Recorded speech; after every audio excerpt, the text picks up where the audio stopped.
You know I'm doing great and I stay silent at the beginning. I have, might still be setting up some things. I started a bit, well, not early. I started later than normally. Normally I start 8 or a bit earlier. Now it's almost 10 past. Not that much of a difference. But I decided that it was a really good idea to lay in my bed for an hour before stream. And, well, the usual thing happened when you lay in bed. You don't want to get out. So I was really comfortable in my bed and I was like, I can stay for a bit longer. And then it was like a few minutes before I normally go live. And I was like, now I really need to get out of bed and, you know, do things.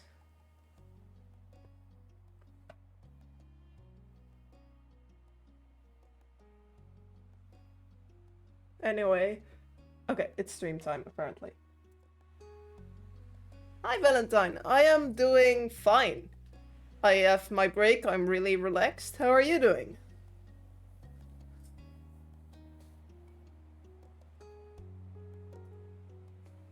Okay, hold up. Yeah, it's great that you're doing well. Anyway, my cousin recommended me this story game, light visual novel, that's what it's called. I have no clue what this includes. And the only thing I searched up was if it was okay for me to stream on Twitch.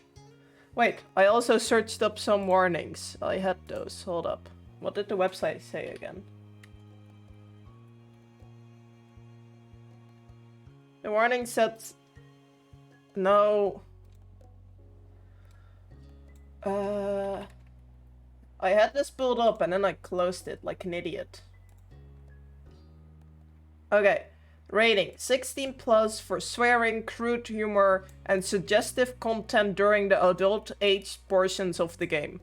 Those are, I guess, the warnings for this game. So do with that what you want. And I guess we're making a new file. Welcome to our life beginnings and always. Oh, it's tutorial life. Skip autosave, config load me. This reminds me of Doki Doki Literature Club. That's like the only other visual novel that I have played. I don't know if this is a happy memory that it's bringing up. Well, that's a lie. I also played the Poly game. What is it called again? I forgot its name. Hold up. Her tears were my light. That's also true. But I don't remember them having all these buttons. Okay. There are various ways you can customize and interact with the game. This tutorial is an overview for how certain features work. Always nice. You can read the full tutorial from the main menu to learn about everything in detail. Honestly, normally I skip tutorials in games, which is never a smart idea because I'm always really confused. I was once playing this game and I had to Google how to get off a horse because I skipped the entire tutorial and I was just stuck on a horse for like 10 minutes. To start off, the game is divided into 4 time periods called steps. Step 1, childhood. Step 2, adolescence. Step 3, young adulthood. And step 4, adulthood. Our life is further divided into sets of vignettes? I'm gonna Google that word. What is that word? Vignettes. Meaning? A brief description, account, or episode. Oh, okay. A small illustration or portrait. Okay. It's a small portion of the story, I guess, in this case. That take place during specific periods of time. Those are called moments. Moments can be played in any order or skipped entirely. You move on to the next step whenever you want by selecting the summer is ending. Step 1 to 3 include 5 moments each, and even more can be unlocked by purchasing DLCs. Some are out now and some other DLCs will be released later on. If I remember correctly, I think all of the DLCs are out, because the last one came out somewhere in 2022, I believe? Step 4 is an epilogue and doesn't include moments. Oh, that's just sad. A lot happens over the years that go by, especially in regard to the character you play as. You determine nearly everything about the main character: name, appearance, personality, pronouns, interests, skills, their relationship with major characters, and so on. You can decide to change the details as time goes on, with a few exceptions. I am most certainly dyslexic. Your last name, skin tone, and eye color can be altered once set. Okay, that's quite logical. Much of the main character's basic traits are determined on character's creation screen. As the main character grows up, more options become available on the screen. Nice. As mentioned, one of the decisions you will get to make for your character is selecting a name. You can type in any name you like, or you can pick a preset name. Preset options are called voiced names, because the name will be voiced out loud by the romantic lead. You will get to hear him say your name as you play through the story. Okay, I think I might choose a preset name, because that sounds really funny. Only the default name, Jamie, is included in the base game. Aw, 100 more can be added by getting a free voice named expansion DLC. Why didn't I look that up? Okay, then nothing to people called Jamie, but I don't have an interest in being called Jamie. The full collection of names is separate out as a DLC because of how large it is. If you're not interested in the feature, you don't need to get it. Each name in the DLC belongs to or was selected by someone who supported this project. Oh, that's nice. On the character's creation screen, there's a cute doll you can decorate to get an idea of what your main character looks like, with the different traits put together. Not all the things you decide about the main character appearance appeared on the doll. The script referencing what you've decided on main character, blah blah blah. Our life has a first-person perspective, so your character doesn't appear next to other character spirits. You only see the main character as the decorative doll and a special cut in CGI images. Okay. We're just gonna see a doll on the screen. That sounds great. The gun and CGIs only appear when certain choices are made. It's possible not to see any during the playthrough. Okay, so you just make an entire character, and the most that you see is like your name, your pronouns, and a doll. There's also a second type of special main characters. Yeah, okay. The interest comfort screen. Unless you get the DLC, the game with only one love interest. He grows up with the main character and interests. It's crucial to determine how it plays out. Oh, there are different routes we can take. That's interesting. You said how much you like him. There are 4 levels: disinterested, fond, crush, and love. Love is only available starting in step 3, and if you were fond or crush in step 2, okay. Comfort determines how you generally think when it comes to him. There are 3 levels: nervous, relaxed, and direct. A level on interest was okay, what you did in the past will influence the present, so logical, and feelings can change over time. Okay, so basically, those things determine the dynamic, and the present influence, blah blah. Okay, that's logical. You get to pick your interest comfort near the beginning of every step. Comfort can switch between the 3 levels as you please. Your interest level can only stay the same or increase. Well, that's not how life works, but I will accept it. Your current level of interest will become the new lowest option on the screen in the future.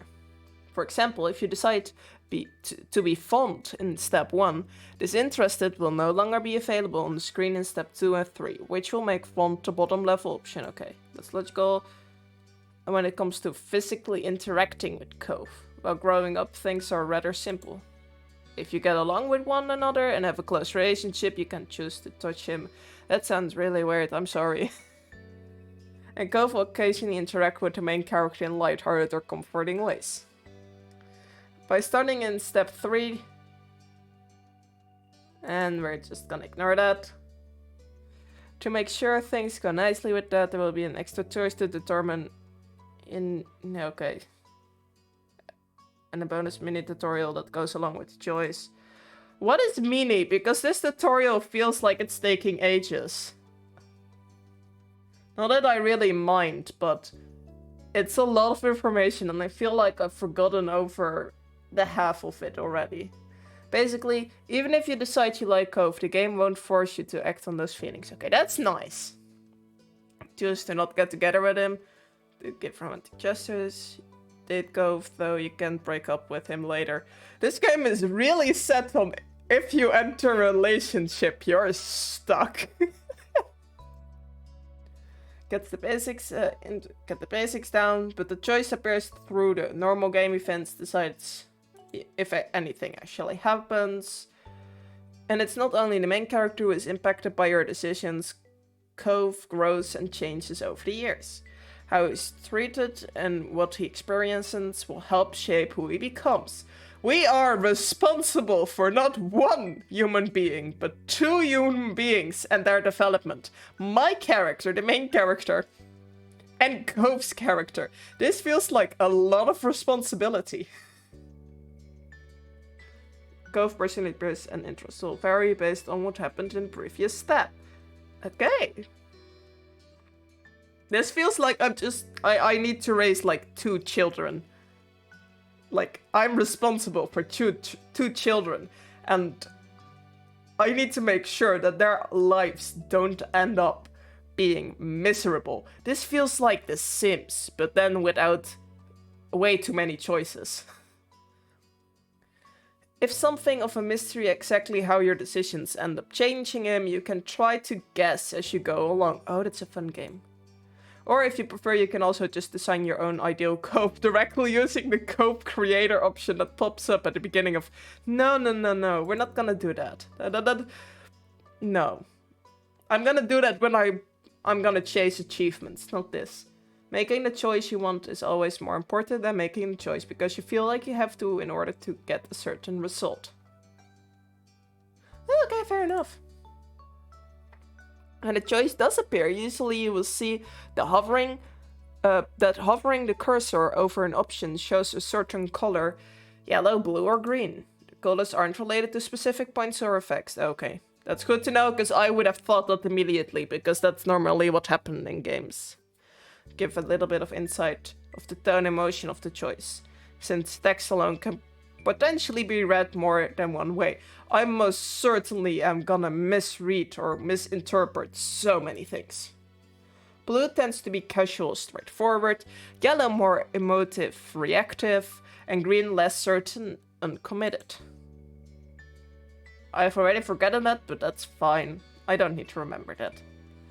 Though there are 100 options in our life and not every choice menu falls in line with the pattern, picking just one color every time does kind of gameplay benefits. Only sticking to a certain type is that you want. Never pick yellow, pursues romance right from the start, never romance, the love interest, be disagreeable or amiable. None of them will lead to a bad ending. Oh, there's no bad ending in this game. I feel a little bit less stress. I cannot ruin the growth of 2 characters. You're welcome to enjoy the events and shape the story without reservation. And then, if you like, you can play again to try something new. There's only ever more good content to discover. That's fair. We hope you have a nice time with our life. Thank you for playing. I already kind of enjoyed the game, and I have been reading the tutorial for like 10 minutes. Almost 15. Ooh. Okay, face shape.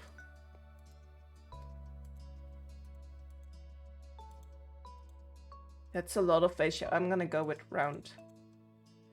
That is really pill. I was going for pill, but I'm going with peachy because, well, I am almost as white as his sheet. This is really, really white.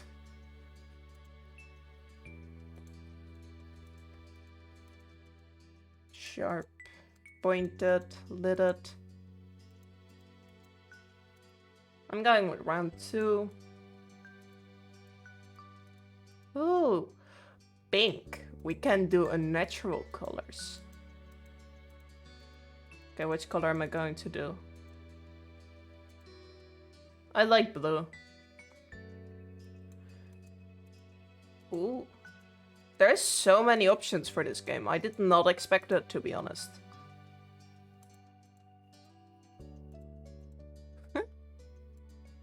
Oh. Okay, the eye cover. Yeah, that makes sense.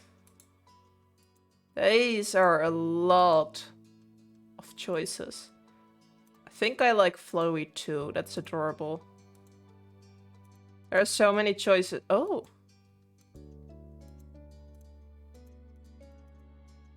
Ooh. Are there any other dyed options that aren't like split? No? No, I don't think so. I feel like this is back at the beginning. Okay, hold up. I want... You may hear me click because I'm really aggressively clicking. Sorry about that. But I want this one. Hair back. Ooh. There are so many options in this game. I did not expect that. Pulled back. Smooth one. No, we're going with this one. And you can dye them beige. My hair. I'm a sad baby beige baby. That's what they call on TikTok, right? I find the character adorable. Okay, what are we gonna do as first name? Because the only voice name at the moment is the default one. And I don't really have an interest in that name. Part of me wants to just pick... I'm just gonna go to like some baby naming website. Baby names. There we go.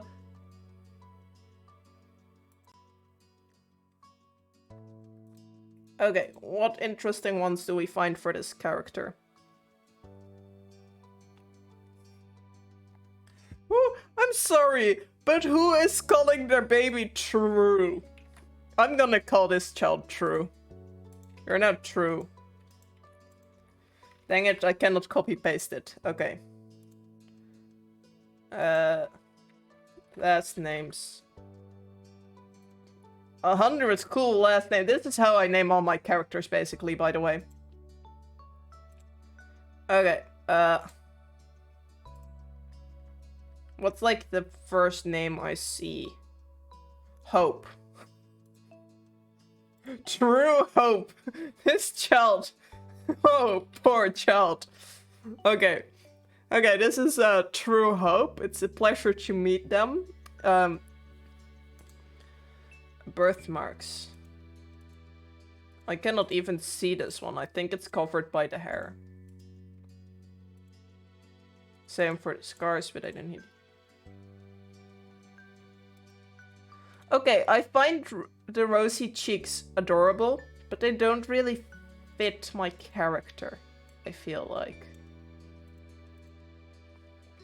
Freckles do look cute. We're gonna give them freckles. Hand size. Let's go with chubby and glasses. Nah, we don't need glasses. Oh, and these are a lot of other options. Pants and a shirt. Bracelet. A hat. We cannot even see the hat. Come on, this is the hat. You would be able to see the hats, right? No, okay, it's fine. Bracelets, watches, and necklaces. Sure. Okay, this is True Hope. We're done, I think. Yeah, this is fine.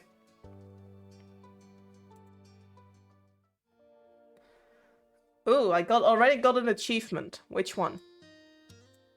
Your life. Begin the prologue. The bar for achievements is on the ground. Summer in Sunset Bird was a special time of year. Your usually sleepy town began to bustle. It was a popular tourist destination, with the people coming from all over to enjoy the beach. I will get better at reading. I need to get used to these letters. The weather and the relaxation that came with both. The smell of the ocean, crispy and salty, hung in the air, bringing 3 whole months of schoolless vacation with it. 3 months? Is that like the normal? That's American, right? Those long vacations.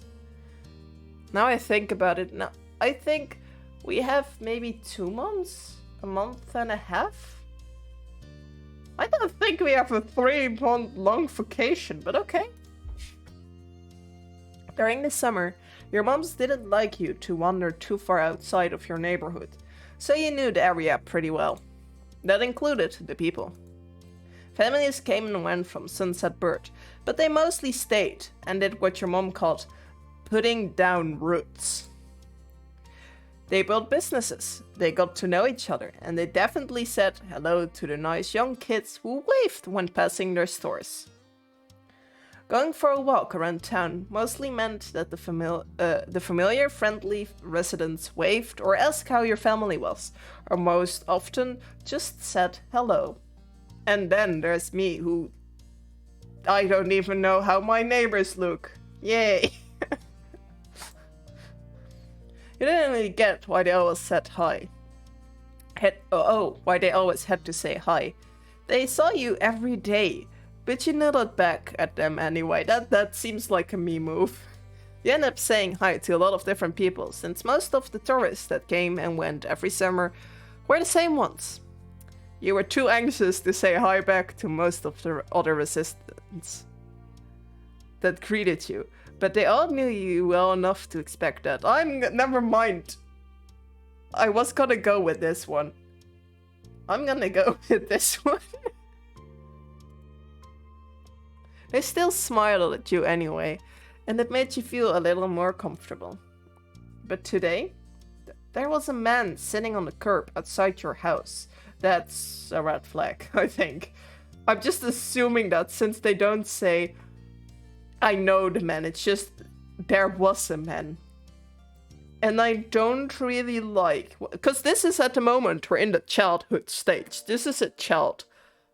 There's a random man sitting on the curb outside the house where I live as a child. That's just a red flag in my mind. Unless I know the person. He was sitting with his head in his hands. His whole body slumped over, and you wondered if he was even a real person or a statue that had magically sprung up from the ground overnight. Yeah, that's a good thing to think. Whoever, or whatever he was, you had never seen him before. One thing about knowing everyone in Sunset Bird was that people who you didn't recognize really stood out. It was rare for tourists to venture into the residential district, as your moms called it. Oh. So, for you, not knowing who a total stranger was set off a lot of red flags. Like I said!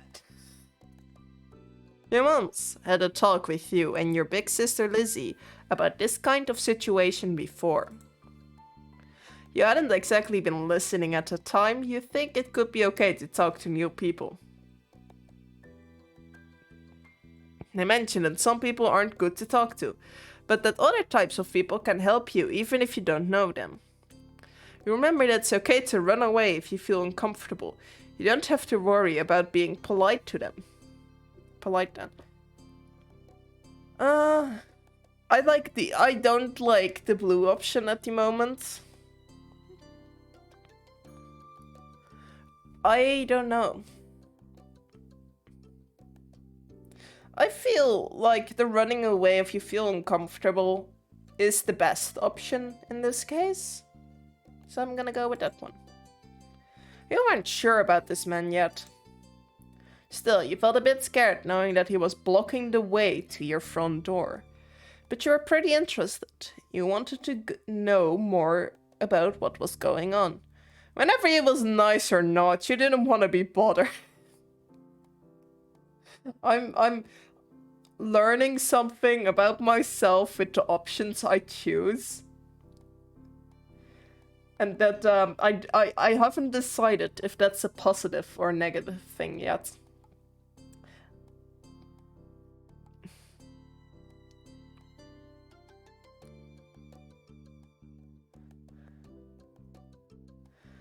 You know what? I'm not gonna go with the bothered option this time. I'm gonna go with the scared option. Because honestly, that is probably how I would have reacted as a child. To a strange man blocking the entrance to my house, just scared. I would probably try something ridiculous like... Well, I could just walk around the house and enter through the back, but still. You slowed down, your mind racing for ideas on how to get past him, unseen. But it was too late to escape. Escape from what? There was a split second where your eyes met.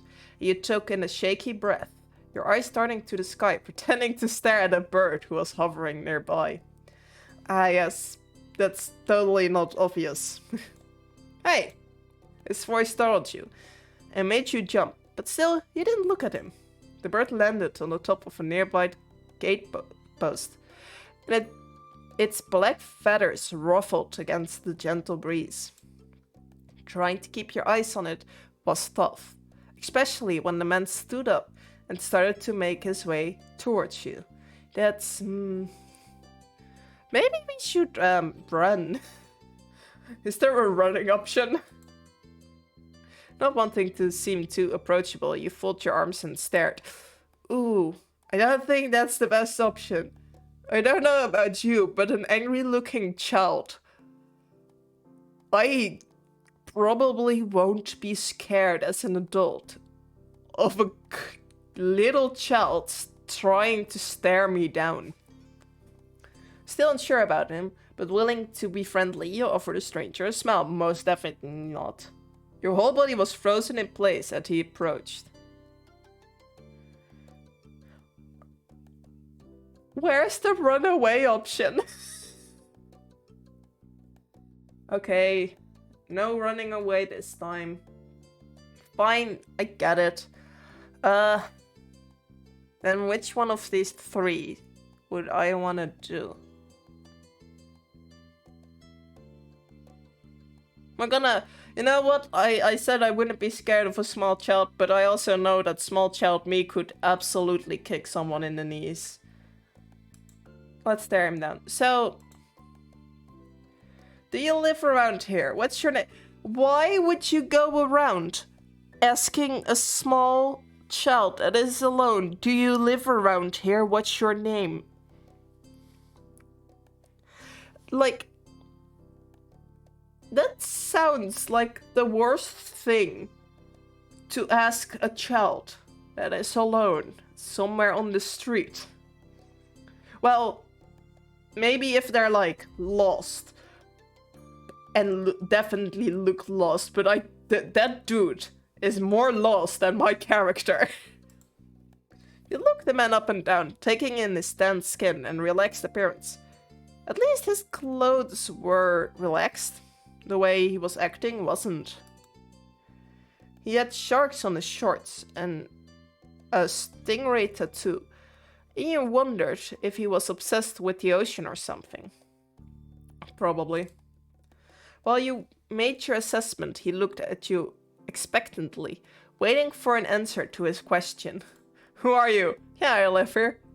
I live right there. My name is True. You continue to say nothing. Okay, like the middle option is a no-go immediately. Like, don't go around telling strangers where you live and what's your name. Continue to say nothing. Let's just say I live there. If he has bad intentions, that may scare him away. That's great. Oh no. He looked happy to hear it, giving you a broad smile. Why? Money. Okay. He reached into his pocket and pulled out a clean $20 bill. It's crinkled in his hand as he held it up to you. Man, what are you gonna make me do? Why are you trying to pay me? Even more confused than before, you look back at him. Well, could you do me a favor? What kind of favor? Nothing bad, sorry. I should have... Let me start over. Yes, please explain. He cleared his throat and stood up straighter. From where you were standing, it just made him look creepier. I have a son. His name is Cove. Who's about your age? Cove, that seems like a strange name for an actually living person to you. Says the kid named True Hope. I know I picked that name and that the character didn't have a choice. But I don't think that someone who is named True Hope, because I picked random names from the internet, can say something about weird names for an actually living person. You chewed on the inside of your cheek. This guy was definitely obsessed with water. You thought that was pretty cool. This dude is obviously obsessed with water. He wasn't the only person like that in Sunset Bird. We moved in across the street, see? He gestured towards the house that had been empty for a year, his watch catching the late afternoon sunlight and reflecting off the walls. I can speak, Jesus, that just choked me up. The gigantic for sale sign was finally gone. I like that he doesn't even get his own name, it's just Cove's dad. You must be True Hope, right? I met your moms earlier and they told me you were 8, just like him. So, are you gonna pay me to play with your child? Cause honestly, that's... I pity the boy at that moment. He took the $20 bill to bring it back to your attention, a hopeful smile tilting his lips at the corners. Can you try to be friends with the boy? Dude, you don't go around paying kids to be friends with your son. That's like... no. Just give it a chance. You can keep this. He's a good kid. You'll like him. Do you mind? But you've gotta keep it a secret, okay? It wouldn't be friendly to say his dad sent you. Yeah, for obvious reasons. You eyed the man. You kind of felt sorry for Cove. I mean, with a dad like this, probably, yeah. Let other kids really get their parents to pay for friendships. I do feel sorry for Cove. And I know this happened, so I'm not gonna ask that question. I'm gonna go with this option. This definitely wasn't the normal way kids made friends. You know that. What you say? Want to make a deal? You took the bill. You didn't want the money. You ran away. I finally get the runaway option. At the moment, I don't want it anymore. Because now I'm not gonna take the money. If I'm gonna befriend a kid, it's gonna be on my own accord, okay, man? Dude who doesn't have a name, you don't need to pay me to befriend someone. Because then I will feel obligated to like the kid. Even if they are really, really awful. So I don't want the money. No, thank you. Sorry. He deflated enough to notice, but not completely. Are you sure? It won't be so bad, even if it's just for the summer. That'd be enough. Hold up. I hear the voices every time I talk over it. I think I might put it a bit louder. I will still talk over it, probably, but at least it's a little bit louder now. That only made him sound more strange to you. Why does it lasting for the summer matter? When it was clear his intentional strategy wasn't going to fly, he tucked the bill into the back pocket and changed the request. I get it. You don't have to. Would you be comfortable with he and I coming by for a normal visit? No money involved. Yeah, I want to meet him. Okay, you can do that, I guess. I have to ask my moms. You didn't answer the man. I would have to go and ask the moms. His smile got bigger again. His eye crinkled at the sides. Of course, they invited us over earlier, but I'd like to ask you too. That's nice. Then I guess you can. I will bring him by tomorrow. I wanted him to meet and greet with the neighbors today, but, well, I don't know where he's gotten off to. He laughed when he said that, but the way his face looked, you thought he actually wanted to cry. Yeah, that doesn't look like a happy face, dude. If you see him, can you tell him to come home? Yeah, sure, I will tell this child that I don't know. I never met. I don't know what he looks like. That his dad wants him home. Oh, you're gonna explain it to me. He's got a pink cast and glasses. You can't miss it. I can try. You nodded. Not totally certain that you'd find Cove, but willing to look. The man smiled and reached out to pat you on the head. Paused before doing so, then pulled his hand away instead. Your moms are already checking around for me. Such a thoughtful group you are. Now I better go look too. Sure, you're the dad. Why haven't you been looking?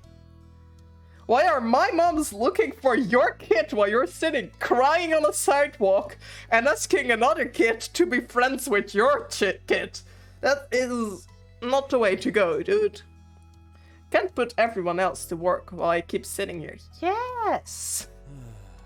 I thought you might come back, and that's not what's important. I have to go. Thanks again, True. So much. I shouldn't have named this character True, because I'm gonna get confused with the other text, but I found the name so funny when I found it on Google. It was like number 5 in a list of like 100 baby names, like ranked from 1 to 100, with 1 being the best. He joked off down the street without another word. You decided to check the hills behind your house. Are you gonna find him? Step 1. First sight. The chirping of crickets in the tall grass greeted you, quiet and familiar. From the top of the hill you could see the ocean. As you walked, you listened to the crashes of the waves on the shore, and the seagulls squawking as they settled down for the night. You always loved the ocean. It was so much fun. You loved to hear the stories about the sea, about the merfolk and the sea serpents you imagined living far beneath the wave. You didn't enjoy the beach all that much, especially the sand, which got absolutely everywhere. They're gonna make me choose between fantasy lore, like fantasy myths, and my hatred for sand.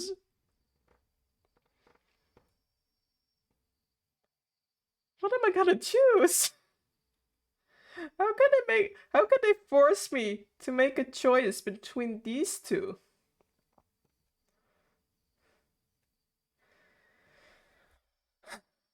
Okay, I will set aside my hatred for sand for one moment so I can go with the cool stories.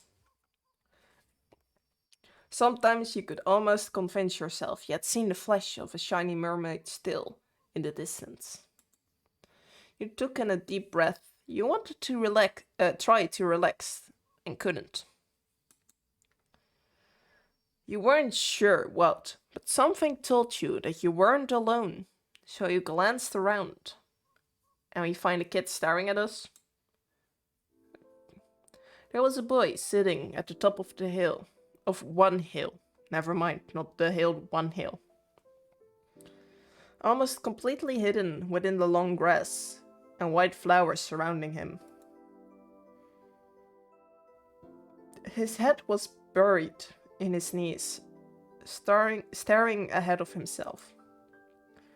For whatever reason, probably just that he wasn't paying attention, he hadn't noticed you yet. You watched him a minute longer, feeling a little bit like you'd found it there in the wild. Though theirs didn't have green hair, wavy eyebrows, huge glasses, pink casts, sad frowns. I believe theirs can have sad frowns. I know for certain that animals can look really, really sad. My dog uses it a lot to like try and guilt trip me into giving him more food. Which of course never happens, but it doesn't mean he's not gonna try over and over again. Because he has like one brain cell and it's all used for the thoughts about food, I guess. Okay.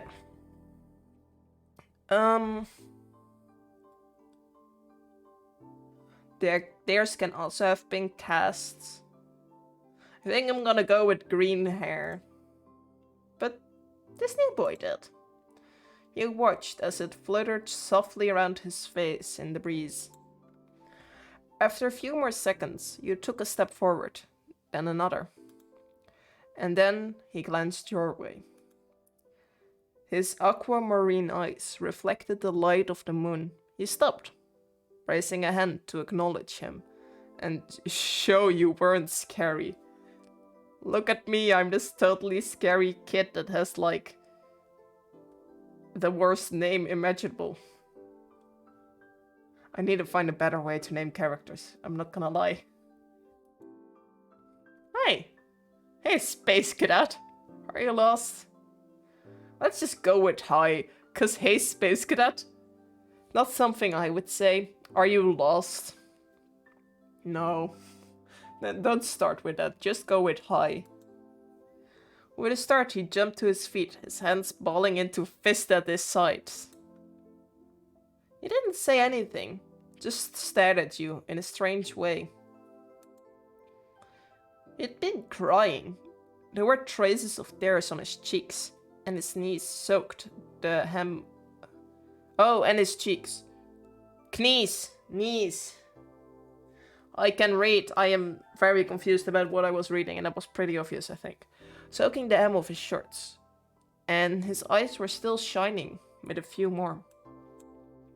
You'd obviously caught him off guard. His pink cast seemed to glow in the twilight. Though, when he caught you staring at it, he hid his arm behind his back. Something the man said earlier stuck out to you. Cove? Ah! Eyes wide, he studied you. How did you know that? I met your dad. I'm all-knowing. That's a lie. Tell the truth. Come on, kid. Let me have a bit of fun. Okay, your dad told me you were, who you were. Oh. Oh, that sounded so sad. So, is this your hill? Yes, I've claimed this. This is mine. He gestured with his uninjured arm to the patch of grass surrounding you, his face falling at the prospect. I can leave if it is. You can't own a hill. You shook your head. I want to say yep so bad, but then he said like I will leave, and I don't want him to leave. But I also want to. I'm just gonna claim the hill. Bye then. Wait, you can stay. I'm not kicking you out. But you said I don't have to make people leave just because it's not theirs. Other people can visit. His face relaxed a little at that, and he toed the grass beneath his shoes timidly. Oh. He sat back down with the thumb resting his chin on his knee again. Oh, thumb. Okay. Curious about the strange new boy with the old dad, he sat on the patch of grass next to him. The pure white flowers that covered this hill rocked back and forward gently as the stars twinkled above. The way they dotted the sky made them seem like flowers too. The night wind was cool and it traveled over the ocean and up the hill, chasing away the heat from the afternoon sun. Why are you here? Why'd your family move? Let's just ask him why he's here, I guess. A quiet hiccup escaped Cove as soon as she asked that question. Never mind, wrong question, take it back.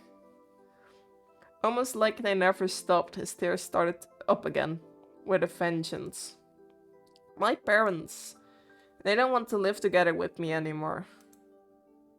The tears fell fast and heavy over his flushed cheeks, sticking in his dark lashes. My mom made my dad leave and he took me with him. And now we have a house here and I want to go home. Oh no, the kid's parents divorced. The outburst took you off guard. By the time he was done wailing, Cove's chest was heaving with exhaustion. He sniveled and removed his glasses, wiping at his eyes with the back of his hand before he put them back on again. I hate this place. I want my real life back. I want my mom. I have two. We can share. I'm sorry. You'll like it here. You just have to get used to it. Stop crying. Don't tell a person to just stop crying. That's so rude. I'm sorry. That seems kinda nice. Let's just go with this. That seems nice. Stop crying is rude. You'll like it here. You just have to get used to it. The kid doesn't want to hear that at the moment. I'm sorry. For what exactly? I never understood people saying like, I'm sorry for things they didn't do. Like, I know it's a way to like show empathy, but I still find it weird. So I'm just gonna go with the dad option. He slipped his hand underneath his glasses and pressed his fingers against his eyelids. Cove wound himself up again for another long crying fit. It must be hard for Cove, living here without his mom, but at least he still had a parent who cared about him. My dude, you make it sound like our moms don't care about us. Do I need to know something? But from way off in the distance, you hear your parents. Huh? True. Cove. Kids, where did you go? Cove looked at you, tears still clinging to his cheeks. Don't tell them we're here. I want to go home. I don't want to go back to that house. I want to go home. You can handle it. You have to go. Don't worry so much. Sorry, I have to. It will be okay. I don't like any of these options. You can handle it. That's again just really, really brute. You have to go. And it will be okay. Don't worry so much. Okay, you can handle it and don't worry so much. Those are just rude. You have to go and it will be okay. Are things you just shouldn't say in this situation. I think I'm the sorry I have to is like the least bad option in this case. Stretching as you stood, you tilted your head back down to look at Cove. I can't lie to my moms about where you are, you know? And they're gonna tell him. Slowly Cove stood up with you, still looking a little reluctant. His dead voice rang out again. Cove, can you hear me? He looked towards the sound of his dead voice, silently running. Silent. Then turned away while rubbing his not bandaged arm. Sorry. Sorry, I still don't want to go. You go out yourself, you wait silently with him. You try to convince him. Just wait silently with him. Yeah, I get it. You do? Before you could answer, you heard Cove's dad even closer than before. There you are, bud. The trio of parents appeared over the curve of the hill. Instantly, all their eyes landed on you, and they rushed over. Both of your moms were at your side in a split second, faces filled with worry. True, you're here after all. We have been at the park to check for Cove, and then heard what happened earlier when you met the new neighbor. I thought you might have gone off further away. No, we were just sitting in the grass. Why is everyone acting like this is such a big thing? We're okay, don't worry. Cove didn't want to go home just yet. We're not gonna just snitch on him immediately. Let's just ask why it's such a big thing. We didn't know where you went. We were worried. Yes, thank God you were both fine. Were you two having fun out here? You look over at Cove, was wiggling against his dad's tight hug and pushing at his arms. He shrugged. Yeah, I like him. He's good. I think I'm gonna marry him. Look, I know there is an option for romance. But first off, we just met the kid. He has been crying basically non-stop. He told us his entire life story. Or like, at least the sad part of it. And we go, yes, he's broken. I can fix him. I'm gonna marry him. I don't think that's the right way to go. Yeah, I like him. You know that, smiling slightly. Finally letting go of his squirming, scrolling son, Cove's dad turned to the three of you. That's a relief. Thank you very much for finding him. I really don't know this neighborhood. Good thing True knows this whole area so well. Absolutely. We should be getting home now. It's been a long day for all of us. Say goodbye, Cove. Bye. Bye. The two of them walked off into the darkness, heading toward the neighborhood. You watched Cove's bright pink cast until it disappeared. Tell you what, we will have a proper playdate tomorrow, okay? Your new friend's dad wanted to bring him by to see you and Lizzie. How does that sound? Sound like words. I kind of want to give this kid sarcasm. Sure, can I show him my stuff? You know that ducking your head down. It sounds like words. I like the option too much. Both of your moms laughed, the sounds overlapping into a warm, familiar chorus. Mommy put her arms around your shoulders and led you towards the path. Satisfied and more than a little ready to go to bed after a long, exciting day, you followed them home. Choose your feelings for Cove. This is how you will feel towards Cove for this step. It can change in later steps. We're relaxed, nervous, direct. I guess we're relaxed. I mean, the dude seems fine.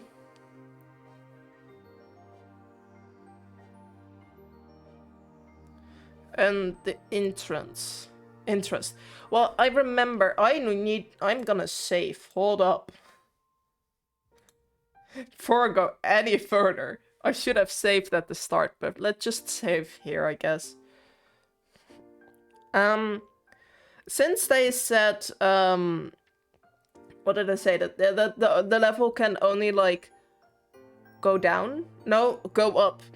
Other way. I think we're just gonna start at, like, indifferent. We need to see if we're gonna grow fond of this kid. So, relaxed and indifferent, I guess. Yeah, okay, ready. Begin step 1 at relaxed indifference. You won't be able to change it again until step 2. Yes. Woo, we got another achievement. Hold up. Childish indifference. Start playing step 1 using disinterested interest level. I mean, that seems logical, right?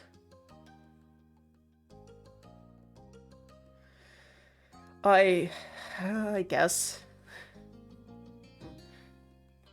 I don't know why you would immediately pick crush or something like that, but sure. People make choices and I can accept those choices. Early the next morning, you were poking at your food, eating it slowly. Your sister Lizzie had run out earlier to go play, but you stayed put. Today, just like your moms had promised, Cove was coming over to hang out.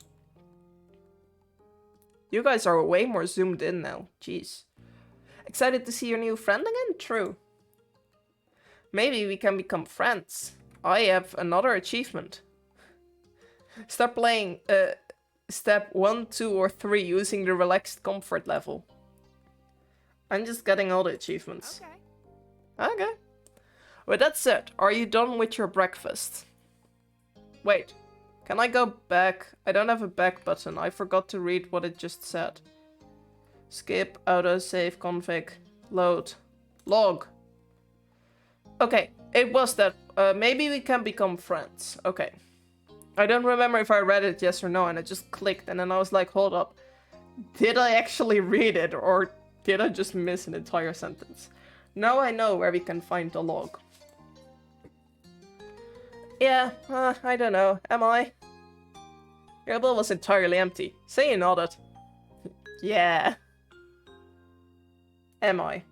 You gestured down to the empty dish in front of you, raising your eyebrows dramatically. Okay, we see. Good job. You should be here soon. Cleanup began, and then on cue, there was a knock. It was hesitant, like the person wasn't sure they were in the right place. Still loud though. We need to get a more obvious doorbell. I know. True, could you get it? Sure, send the child to open the door. I don't think parents do that normally, right? Most of the time it's like, don't open the door under any circumstances. But, okay. Because Mom said so, you wandered over to the door. Hey, Hope family. Thanks for having us. Mr. Holden, as your moms had called him, and his son were here. Cove looked different in the bright lighting of your living room. And when he wasn't crying. Give the kid some slack, he was just kicked out by his mom, basically.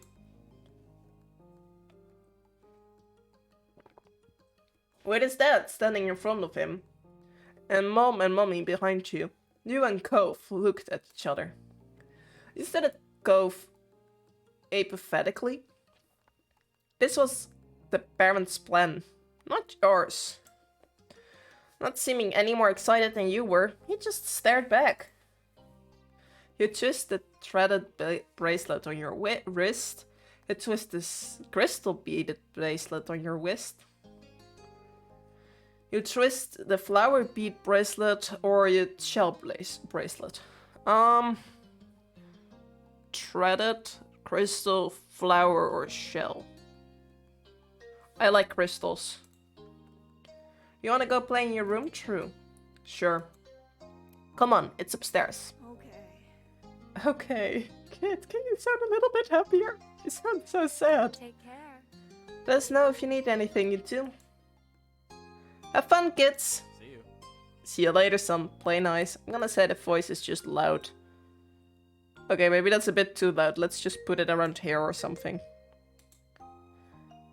Play nice. You led him to your room, puffing out your chest a little bit at the sight of your treasures. Okay, let's see. We have some kind of sheep. I love this stuffed animal. I'm assuming it's a stuffed animal. We have some cool drawings. A picture of I cannot see.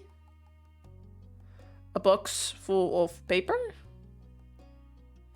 More drawings and drawing stuff. Books, little storage places, a lamp, a calendar, and a very big rug. Or no, I think the floor is just the rug. Okay. No, not bad. There were lots of stuffed animals. A cool bed, a window to look out. It was a great room. You hadn't had anyone to show it to in a while, but you were really proud of it. You leaned in a little closer to one of your drawings on the wall. I like this. Me too. I drew that. Thank you. I don't. I like how all of these are like nice reactions and then I don't. I'm an artist. I hate my own work. Thank you. You're welcome. You smiled at him. You were proud of that particular piece of art, and you were glad he noticed it. He turns to look around the room a little more, studying the books on your desk and the pictures on the walls. You started to feel a bit nervous. Nah. You felt the atmosphere was kind of awkward. Meh. You were glad for the company. How lonely am I? You hoped he liked your room. You had put a lot of effort into making your room as nice as it was. You hoped he didn't say anything bad about it. Then his eyes landed on a tiny box of beach things you collected, tucked away by the door. You took a step towards it, before hesitating and pointing at it instead. What's that? A hoard of stuff I found on the beach. Oh. Do you have any driftwood in there? Dragging the box in the middle of the room, you and Cove flopped down next to it. I think so, yeah. See? You gestured to a piece at the bottom, still covered with specks of sand. Neat. Neat! This is a good collection. Kid, your voice is gonna be a bit quieter. We're still figuring out the voice, okay? I couldn't test that before stream, because, like you noticed, if I move the little bar thingy, the sound doesn't change. It doesn't, like, give me... Well, it does change, but it doesn't, like, give me... What's it called? Like, a reaction that I know how loud the voice is gonna be. He got a sense from the tone of his voice that he wasn't just saying it to be nice. Or be like Shiloh. He actually meant it. Alright, I almost forgot. Shiloh is gonna be here today. Shiloh? Lizzie's friend. Or like, her #1 fan, I guess? How old is our sister? Is it like a boyfriend? I don't know the age. Do I have to see him? It should be okay. I mean, he's Lizzie's friend, not mine, but you know. Come on, check out my shells some more. I found this one under a big piece of seaweed that was washed ashore, and you pulled out a seashell after seashell, explaining where you gotten each one and holding them up against the light. There were big ones, small ones, pink, purple, and orange. Most of them you washed off in the bathroom sink when you brought them home, cleaning off the sand. Over the past few years, you'd even learned some of their scientific names. Oh, we're gonna speak Latin. That's what most scientific names are, right? Latin? The collection was so huge and varied that you had a lot of funny stories to tell him for all of them. Your voice flattered a little bit when you kept going as best as you could. Nah, we have more than enough stories. Apparently fascinated either by the stories or by the shells themselves, Cove listened with a look like the Cove listened with what looked like the full force of his intention. Like when you almost got pinched by a hermit crab while searching for shells, and after watching him scuttle back into the ocean, you found another empty shell that was almost a twin to his home.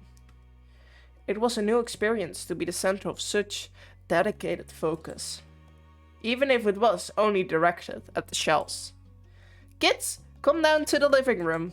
You could tell the idea was making him unhappy, but Mommy was giving you much of a chance to hang around. Cove hadn't been like this meeting you. Wait. Yeah, I said it right. You guessed it was because he thinks you found each other by accident, not that a parent made it happen? Mr. Holden must be right that telling Cove his dad was part of what would be a bad idea. Oh, if that would be a bad idea. Yeah. Kids don't want to know that their parents are forcing other people, or not even forcing, but influencing other people to be friends with them. That's like the worst thing that you can do to a child. Before you knew it, you had both been escorted downstairs and disposed in the living room, ready for Shiloh's visit. The two of you sat side by side on the floor of your home's entryway. I bought the box of shells. I want to keep looking at them. Great! Okay, but be careful. You should have asked. I mean, he should have, but we're also a child. It's just, I would probably have responded with nice. Bust it open. We can keep looking while we wait for Shiloh.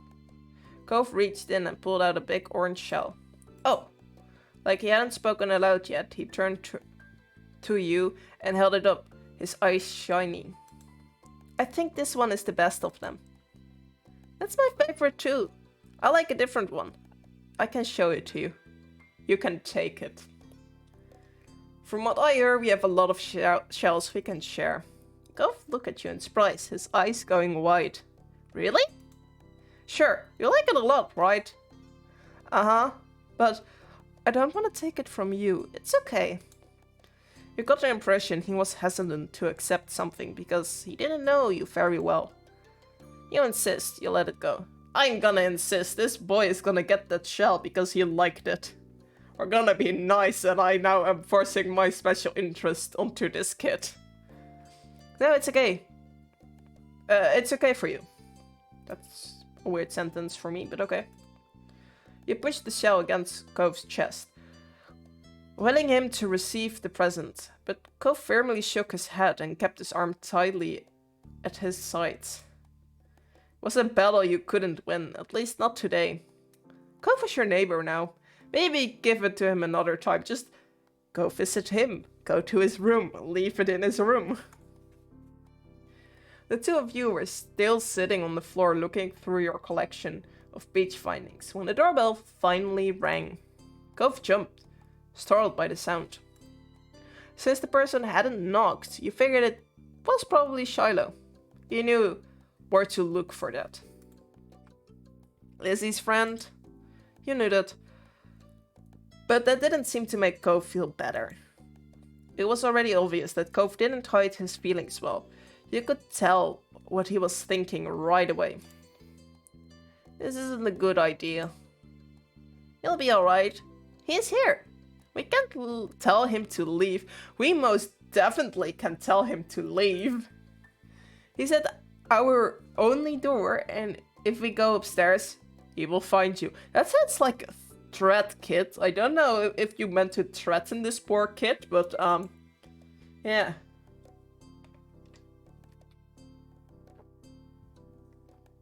That's what it sounds like. Like a threat. Cove glanced around the room, his eyes wide, and finally paused with his gaze locked on the back of the house. I can go out to the window. Kid, are we gonna do some spy stuff to try and escape? I don't think that's a good idea. He was already walking towards it. Scrabbling to think of something to say, you stepped forward, then paused. Do you want to break your other arm? I mean, I know I'm raising this kid to be a savage with like the responses to the mothers, but come on, you're not gonna go around telling people like, oh, you're gonna jump out of the window? Do you want to break your other arm? Shiloh is the least scary person alive. You made him sound so rude. I'm not gonna believe that. Shiloh's gonna like you. Please don't get hurt. I will come with you. Good idea. Let's go. Hurry. They will see where we're going. He glanced back at you, then nodded. The two of you made your way to the window together. It wasn't much of a distance to clamber out, but by the time you landed gently in the bushes, you look up to see that Cove was already taking off away from the house. He was fast, but you know you could outrun him if you had to. He was not that fast, you know you could outrun him if you had to. He was not that fast, but neither were you. At that speed, you weren't sure if you could be fast enough to reach him. He was fast. Cove, you ran as fast as your legs. Yeah, sure, sneak out of the window, only to scream the person's name. Oh, we're gonna worry the parents again, aren't we? We just laughed. I only realized that after I laughed. You ran as fast as your legs could take you, grass whipping around your ankles as you did so. Cautiously, Cove slowed to a halt and looked back at you. Where are you going?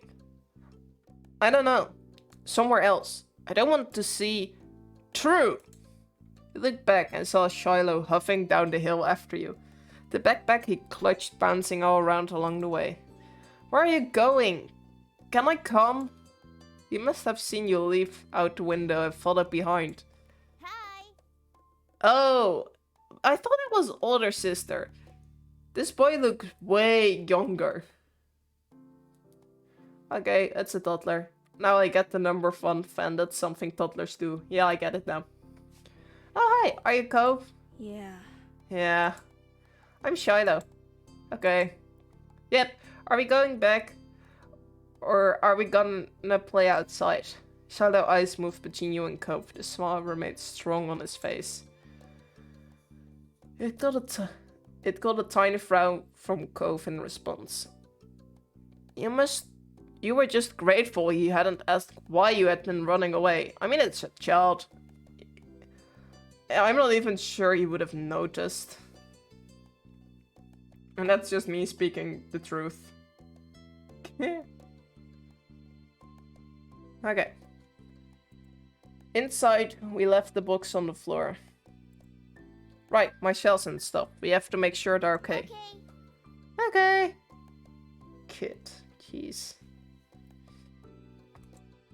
With Shiloh trailing behind you, you and Cove headed back towards the house. The plan for the afternoon, at least as far as you were concerned, was to sit and look at the beach things some more. You weren't really in the mood to do much of anything else. Hey, check out this globe shell I found. Cool, right? It's pretty color. Kinda like my cast. And the beautiful glittering pink did look a little bit like the wrap around his arm. Pink is a nice color. Okay. Oh? Is it your favorite? Not really. What is? Maybe green or blue? It might be yellow. Oh, those are all cool. I guess. I guess. I like those colors too. There are better colors. Not sure how to deal with the sudden more awkward silence. You look back at your shells.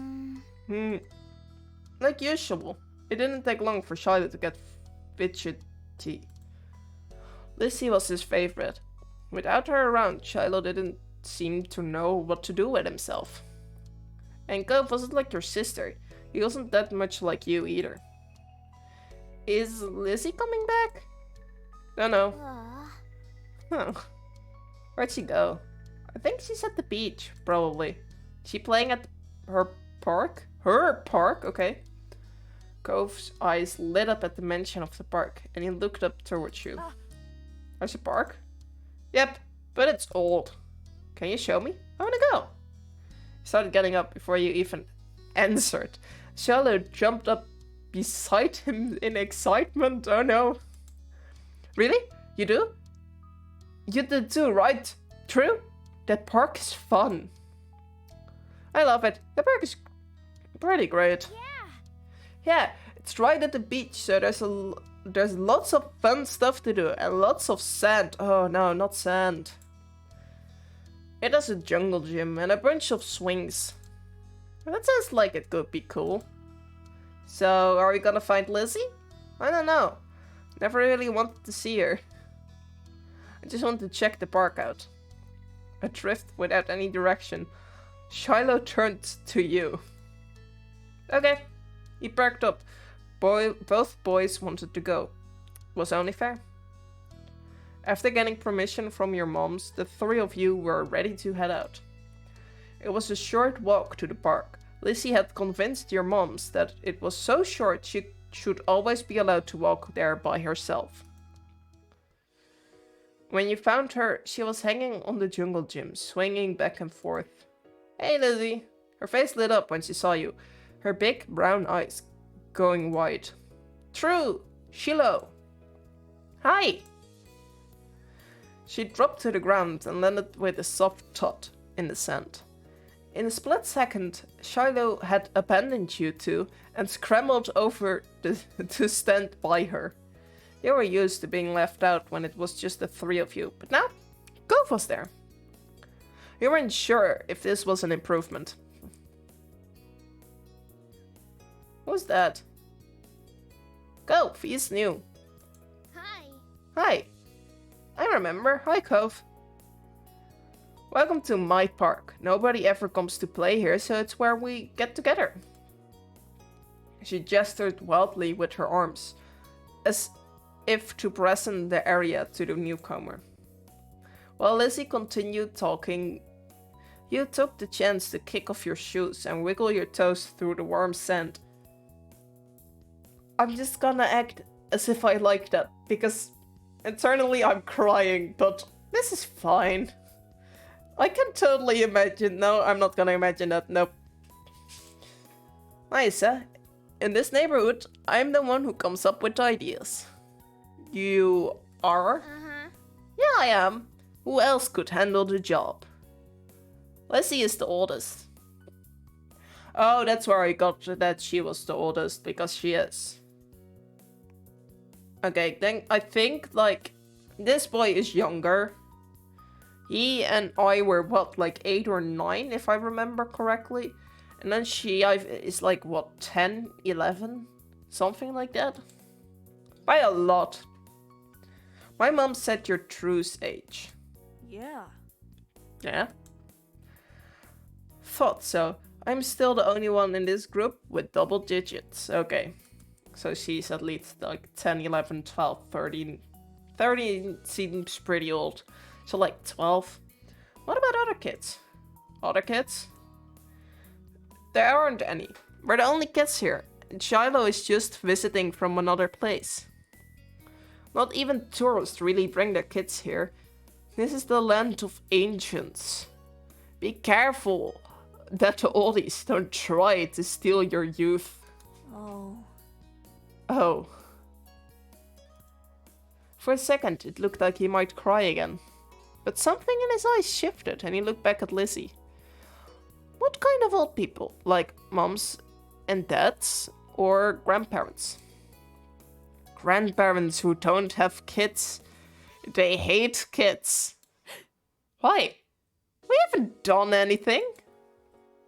Only some of them don't like kids. Stop saying stuff like that, you're gonna upset him. Yeah, they're really bad. You injected quickly, hoping Lizzie wouldn't take things too far. Cove sniffled, his forehead creasing with worry. Lizzie was staring Cove down, but Cove wasn't even looking at her anymore. He didn't seem to care that she was there. He went into his own head. Oh no. Sheila was next, the next one to speak, completely unaware of the situation. I'm at Lizzie and True in school. You will see tons of kids there once the summer is over. I don't want to go to a new school. I don't want summer to end. Shiloh looked down to the dirt. He hasn't had much luck striking up a conversation with Cove. I like summer vacation a lot too.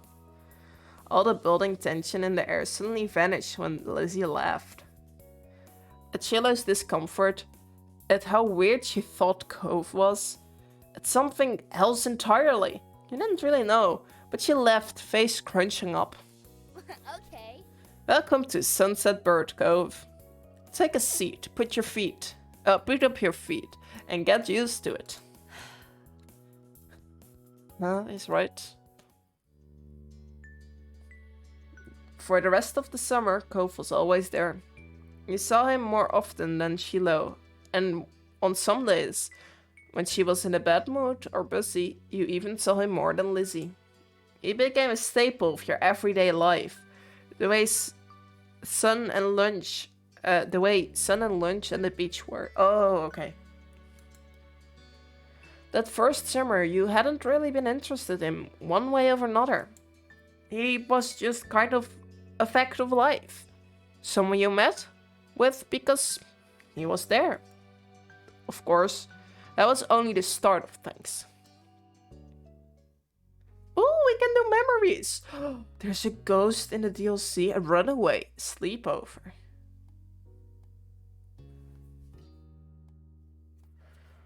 I looked at how much the DLCs cost. We're gonna save. For every screen I'm gonna save. Not for the decisions in between. I don't really care about those. I might come back to the screens. In case I buy DLCs.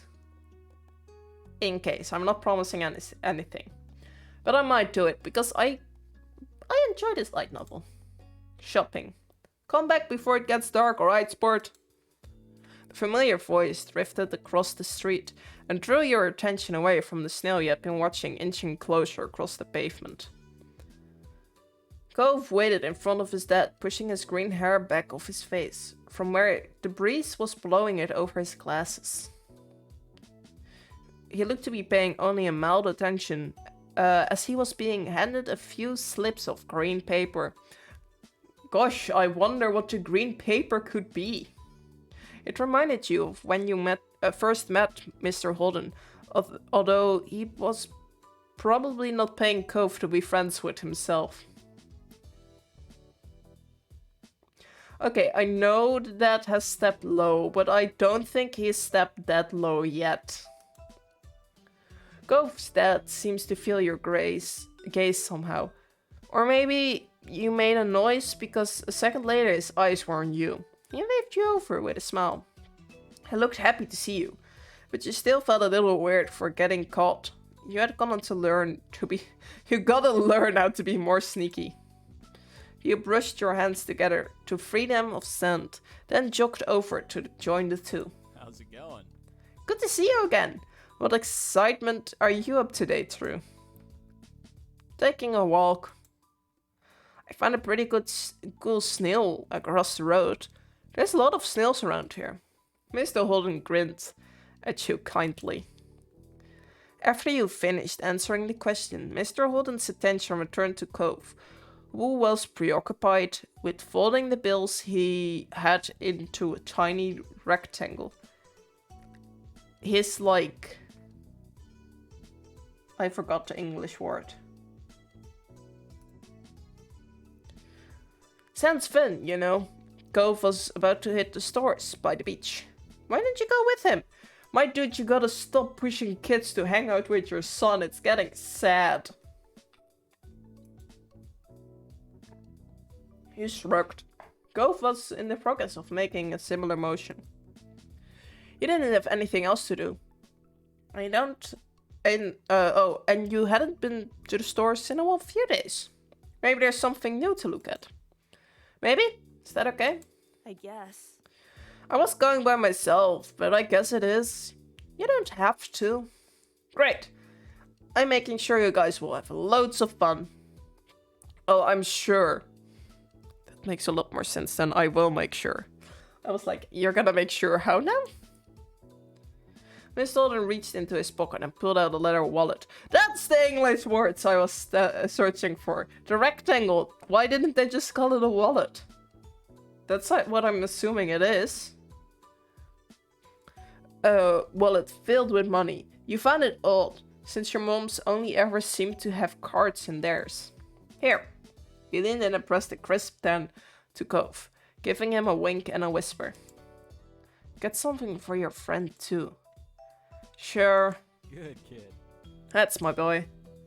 Cove's dad ruffled his son's hair as he was straightened back up. The bill in his hand still held out towards the green-haired boy. Take care. I hear a really loud helicopter. I am hoping that it is a helicopter and not something else. Cove accepted the bill after a second and slipped it into his pocket. And he didn't do this in his wallet? Okay, it's fine. Then, with one last nod to his dad, he turned and started walking. You followed after him, intrigued at the possibilities this outing might bring. Go straight towards the gentle tide, creeping up the sand you fell into place beside him. It was a nice day. The sun was shining and there weren't many clouds in the sky, though the wind coming off the ocean kept it from being too hot. You took a deep breath, enjoying the scent of salt and ocean air. When you looked at Cove, he was dragging his feet through the sand a little, and you slowed down to wait for him. His eyes searched the ground intently. Are you looking for snails? Are you looking for shells? What is it? You didn't feel the need to ask why. Cove startled a little by the sound of your voice and murmled, sort of. If you see any, can you let me know? You could manage that. You dropped your view to the sand, walking carefully so you didn't step on any. You were good at finding shells. You had a lot of them at home, and always found new ones, whenever you visited the beach. The comforting sound of the waves filled the silence with pleasant white noise. And you played a little game with yourself as you walked along, getting as close to the water as possible without getting wet. It resulted in you having to run up to the sand quickly when a wave rushed in more than a few times, and although Cove threw a few glances your way, he didn't say a word. You didn't either. What did you want to go for to the shops for? What do you usually do on the beach? Let's ask for the shops, cause that was where we're going, and I feel like it's a bit more important to know why we're going somewhere instead of other things. I need a new scent pill. What this? Hold up. Scent pill. Oh, it's like the little bucket thingy for kids. No, that's a scent bucket.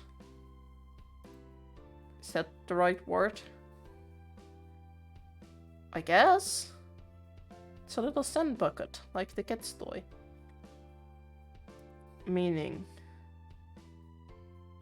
Used by children when playing in scent.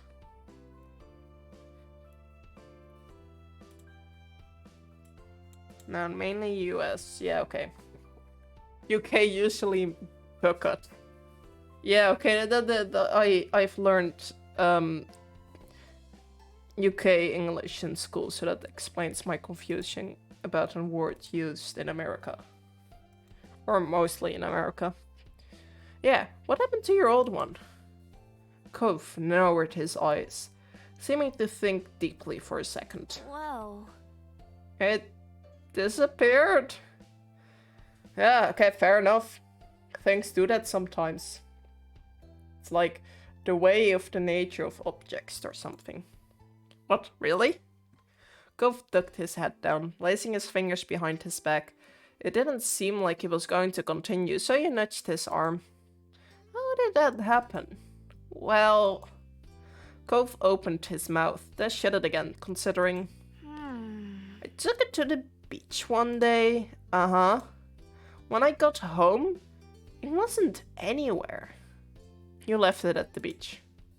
You left it there? Nope. It wasn't at the beach when I went back. It got stolen. Then you lost it. It disappeared. So... What about you? What do you do out here? I come at the beach a lot. That's such a lie compared to the story I just read. I like swimming. I like looking at fish. I like to build sandcastles. Nothing. Okay, what's gonna win? Swimming or building sandcastles? Because I like swimming, but not in open waters. I mostly like swimming in like swimming pools and stuff. Because affair. And building sandcastles, I would have to endure sand. But I do love building sandcastles. And I mostly build sandcastles on like the wet part of the sand. So I wouldn't have to struggle with the sensory issues. We're going with the sandcastle because I don't like swimming in oceans. Last summer, Lizzie and I built one that was as tall as me. And sometimes they have sandcastle building competitions down by the boardwalk. Cool. I bet you could win. You smell that cove. Maybe the two of you could build one together. One day. Once you reached the shopping area, the noise level grew exponentially. No longer just waves and footsteps, but the chatter of people enjoying the lovely summer day, the call of birds trying to find bits of food left behind, and a lot of salespeople trying to get attention. You sniffed the air as you walked beside Cove. You could still smell the ocean, but there were other scents now too. Pizza, pretzels, hot donuts. It's nice, it's not very nice, it's alright. Okay, it really depends on what kind of like... how loud is the noise and how strong are the smells. Because that is really determination of is it nice or it's not very nice. So I guess we will choose the in-between option and go with it. It's alright. There was a lot going on, but it beats staying at home and doing nothing at all. Okay, I gotta be honest, I am probably just the person that just stays home and does nothing. I'm not even gonna try and hide that. I legit like turned down a vacation.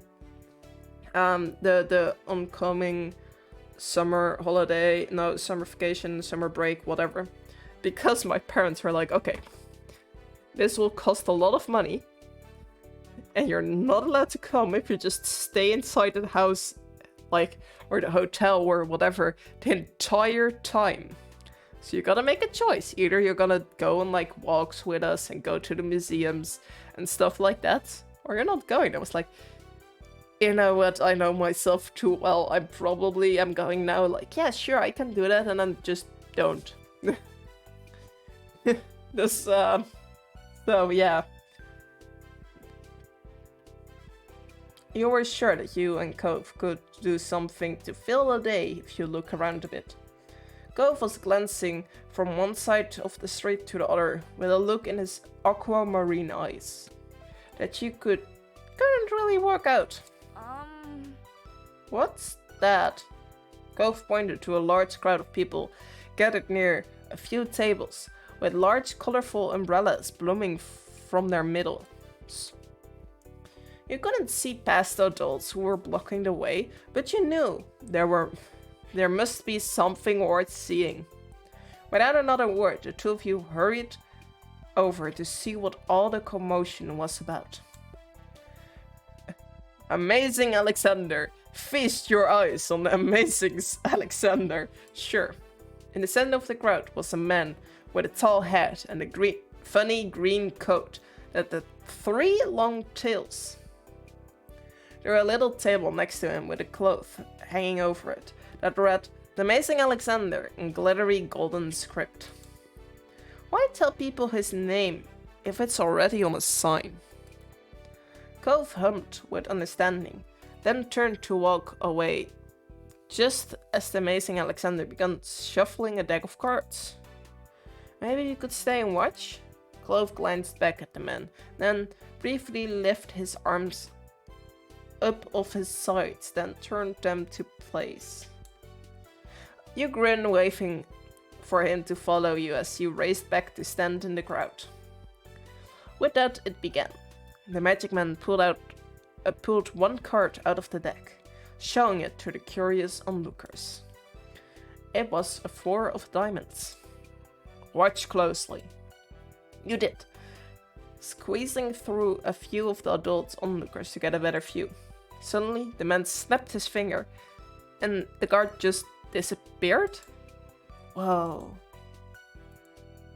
The amazing Alexander, who was earned his title, turned his head and looked directly at you. He reached out with a kind smile.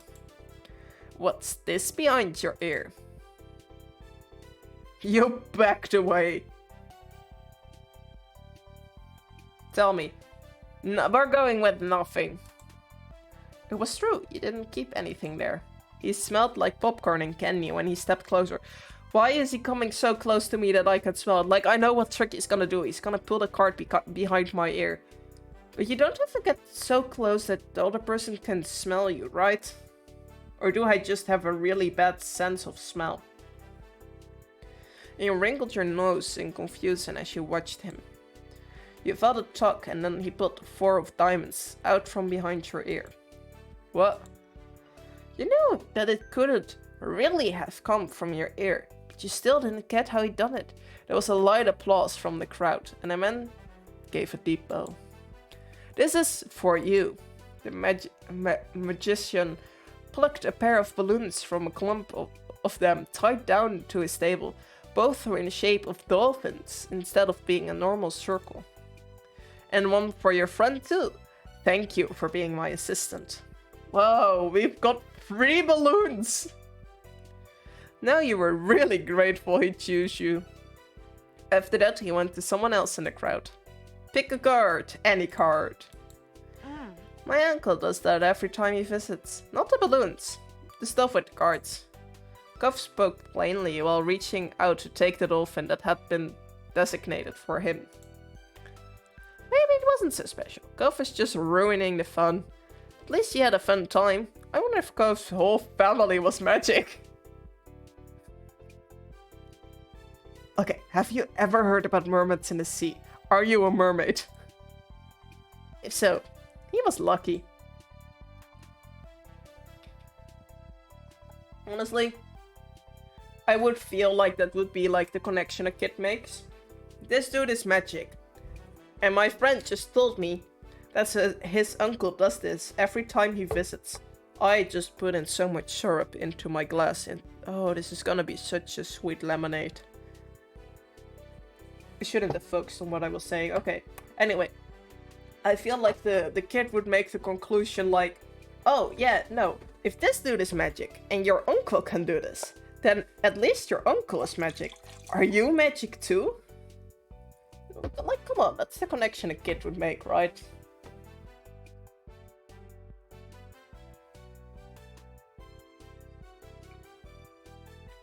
Okay, I'm fine.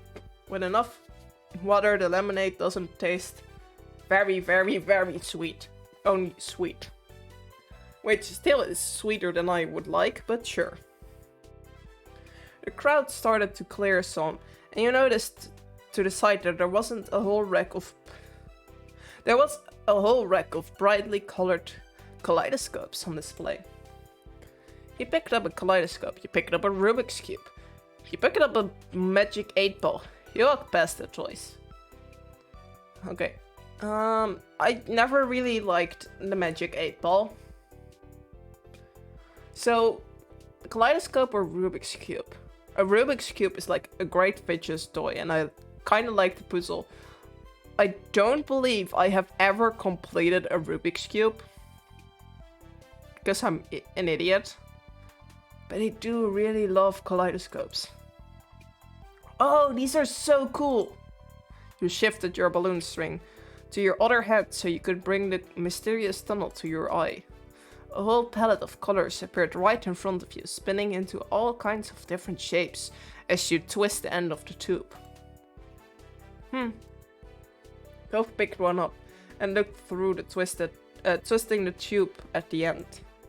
After a second, he set it back on the rack, moving to the other side of the stall. He went under the awning careful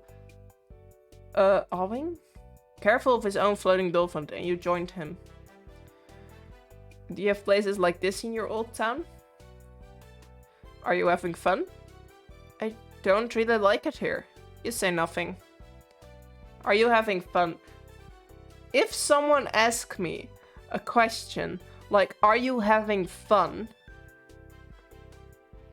I'm gonna... if the answer is yes, great. If no, I'm gonna feel like I'm forced to have fun. So I'm gonna go with, do you have any places like this in your old town? Cove blinked at you for a moment, and you wondered if you shouldn't have asked. You knew how much he missed that place. Oh, fair enough, I forgot that. Not really. You nodded in understanding, looking over at the stalls nearby. More dolphins!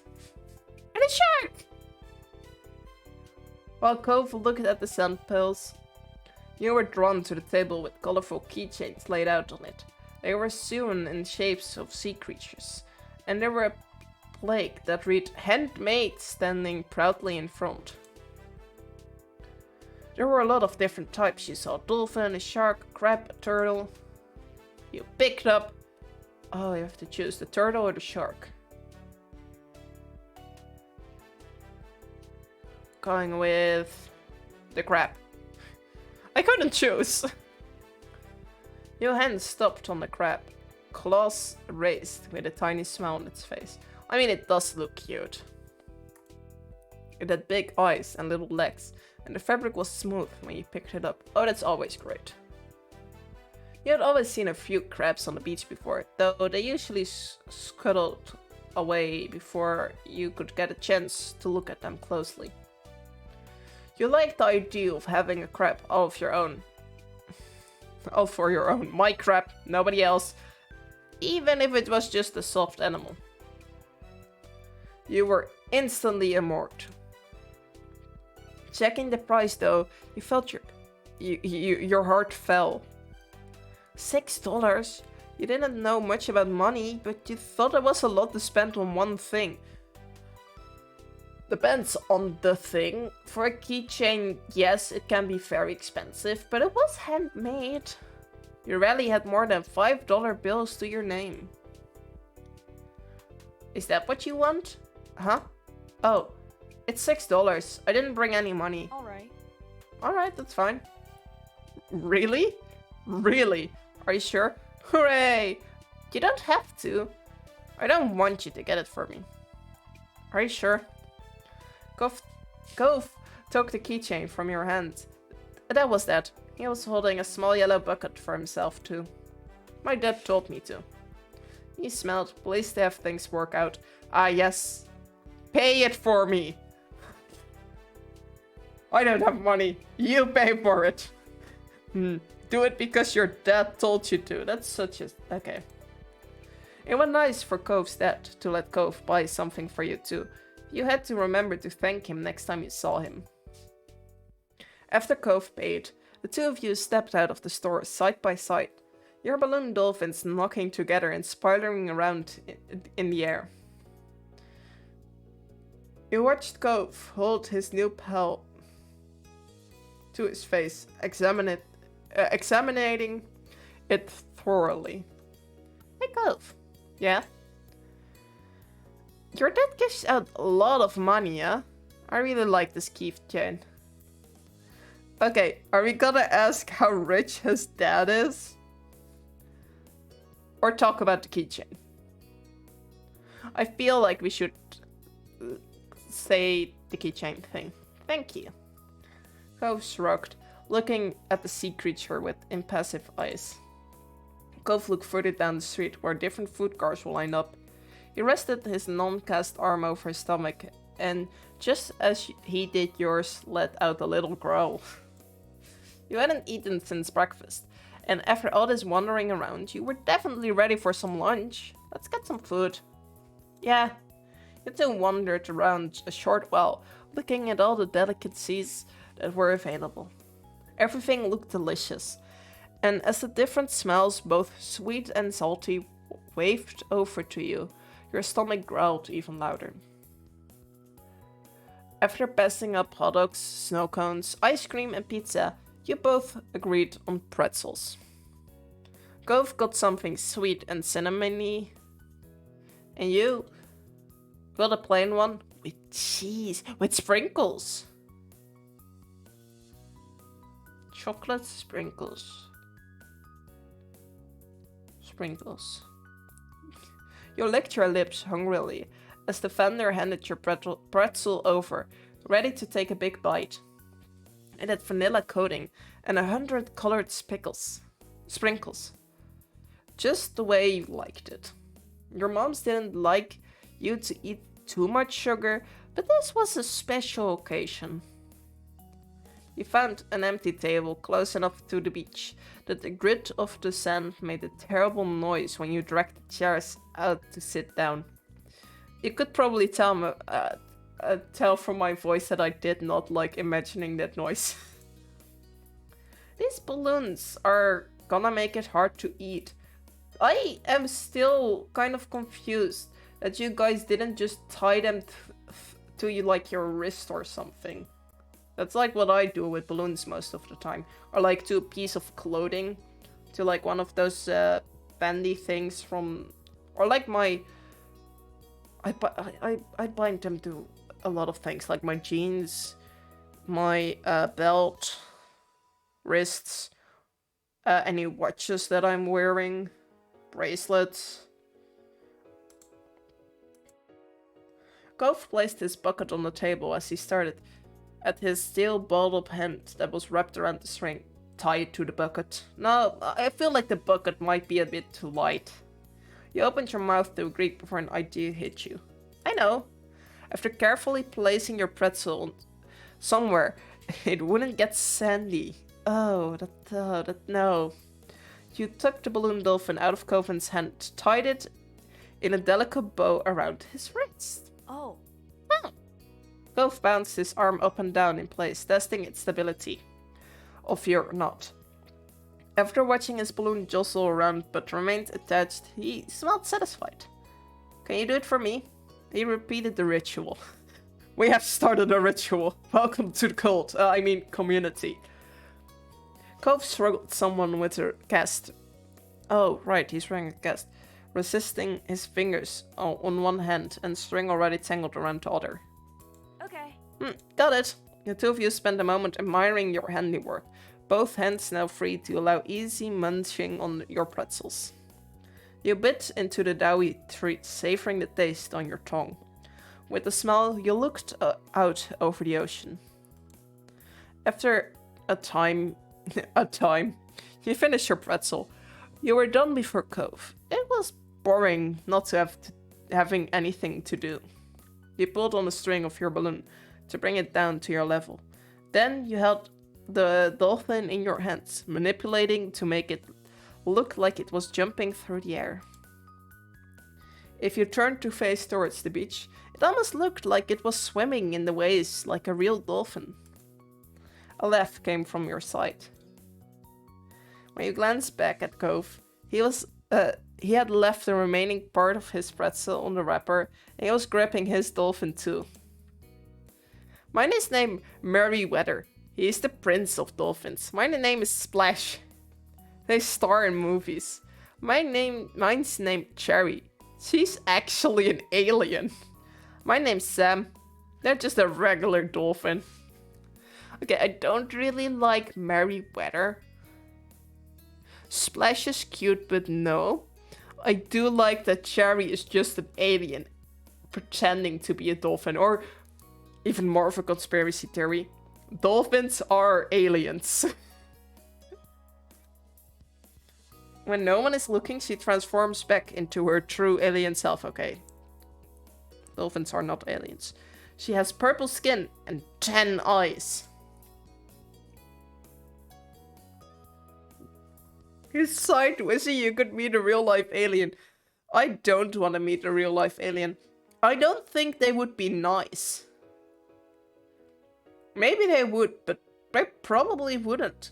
Because even in like with humans and stuff, or there are a lot more mean people, or the chance you meet someone mean is way bigger than you meet someone nice. Or at least that's what it feels like sometimes.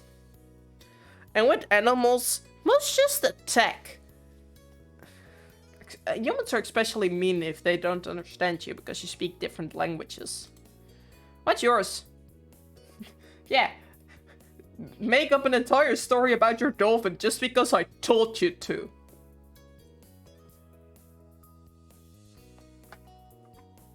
Cobb considers this question, placing the balloon against the table and resting his free arm across it in contemplation. It's... With a loud pop, the dolphin exploded into ribbons. Oh. Oh no. For a second, old Cove was gape in shock, like you. Then his cheeks puffed up, squinching his eyes, and you saw tears start to glinstering. You made a joke. You offered to find Alexander. You offered to give Cove your balloon. You didn't say anything. He would be alright. What? I'm sorry, but what are these kinds of options? He would be alright with like everything. Like, my dude is crying. He's obviously upset. Doesn't matter if I don't find it important, it's important to him. We could go find the amazing Alexander. He could give you another one. You don't want to see Cove cry. And really all you can think to do about it. That's... oh, yeah, right. No. Cove started sadly at what was left of his dolphin. Tears rolling down his cheeks. He hadn't moved. He wasn't moving an inch from that spot. You thought it was too bad. Not even trying to get another one? But if that was what he wanted to do, you couldn't stop him. Can I now offer mine? Cove spent the rest of the outing sniffling and didn't talk much.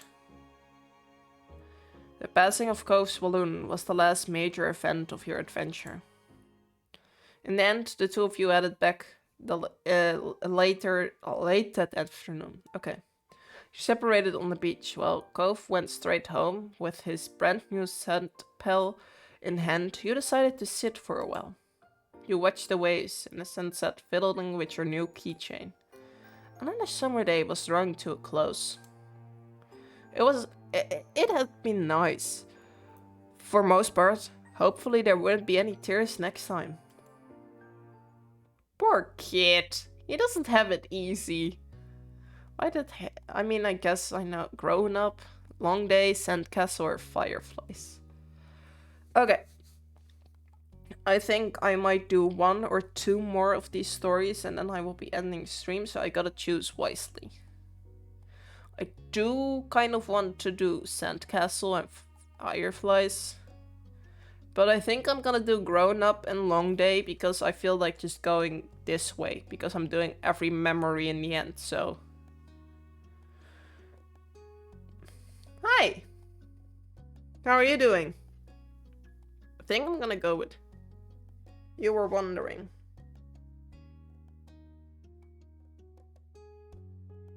What? You study something? I study... I guess the English version is computer science? Why?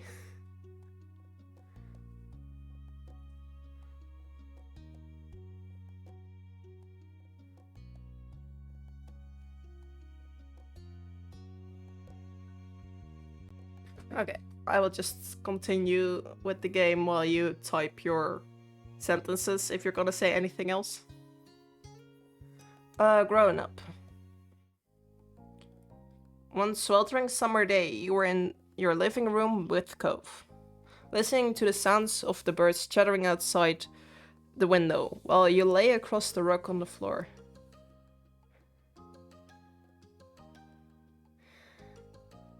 Yeah, I know that Discord activates the streaming mode. Yeah. I can disable the streaming mode, but honestly I don't care enough to do so. So yeah, I guess I already recognized your username from the Discord server.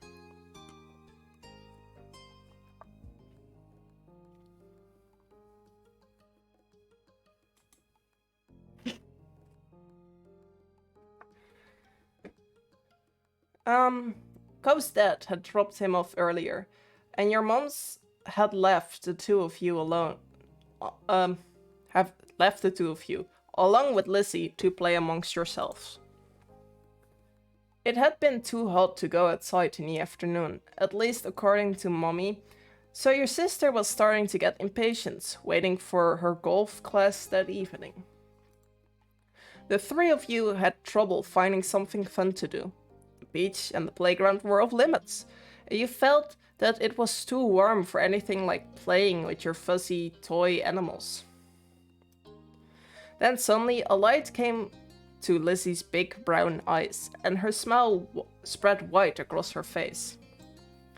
Having an idea gave her a new wave of energy. Since we're stuck inside, we should be adults. They don't play outdoors anyway. They are always inside and telling everybody they are too busy to play. This is a dig to adults. 100%. Why? Why? Duh. I said why. It will be fun. Duh. Bit short, but good night. Was wondering what kind of people hung out with him. Have a good time. Yeah, good night. I hope you sleep well. What do they do inside that we don't? Besides, use the phone a lot. Excluding a small huff, Lizzie decided to ignore Cove. What do you think? True. What do you think? Do you want to? Cove said it. That doesn't sound fun. I bet we could come on with something else. I don't know. I want to. Playing growing up as a kid was pretty fun. Sure, I want to. You do? Seriously? Why are both of you surprised? Make a choice. Are we gonna play growing up or are we not? I just agree with you and now you're still surprised. Yeah. Hooray. Okay, let me think. What do I want to be? Satisfied that neither of you were about to bail on her, Lizzie thought over her options while you watched. After a few seconds, she clapped her hands together and beamed, apparently having settled on something without asking either of you. Okay. Okay, I'm gonna be a professional golfer. True, you and Cove can be a beach volleyball player and a gymnast. Or a tennis player? Why are we... I thought we were gonna do something adults do inside. Why are we doing sports? Why can't we pick anything we want? Because I have a fun idea and that's why.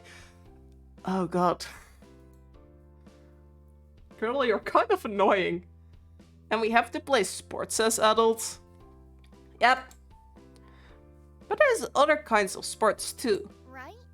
It isn't the same. What do you think, True? Don't those choices sound super cool? You wanna be that, huh? No, no. I kinda like those. It really doesn't. It sounds like a blast. Is there anything else we can be? Lizzie stomped a foot on the ground. Nope, come on. Just decide already. Knowing Lizzie wouldn't let this go anytime soon, you sighed. Gove was not impressed with Lizzie's attitude, though he didn't bother talking more about it for now. He thought over the list of possibilities. Beach volleyball, gymnast, tennis. Out of all of them, you would prefer to play... None of them. I guess tennis. Tennis is like the sport the thing I have done the most, I guess. I never did beach volleyball, but we had volleyball in like the gym classes. Not a big fan. Gymnastics, I would break something immediately.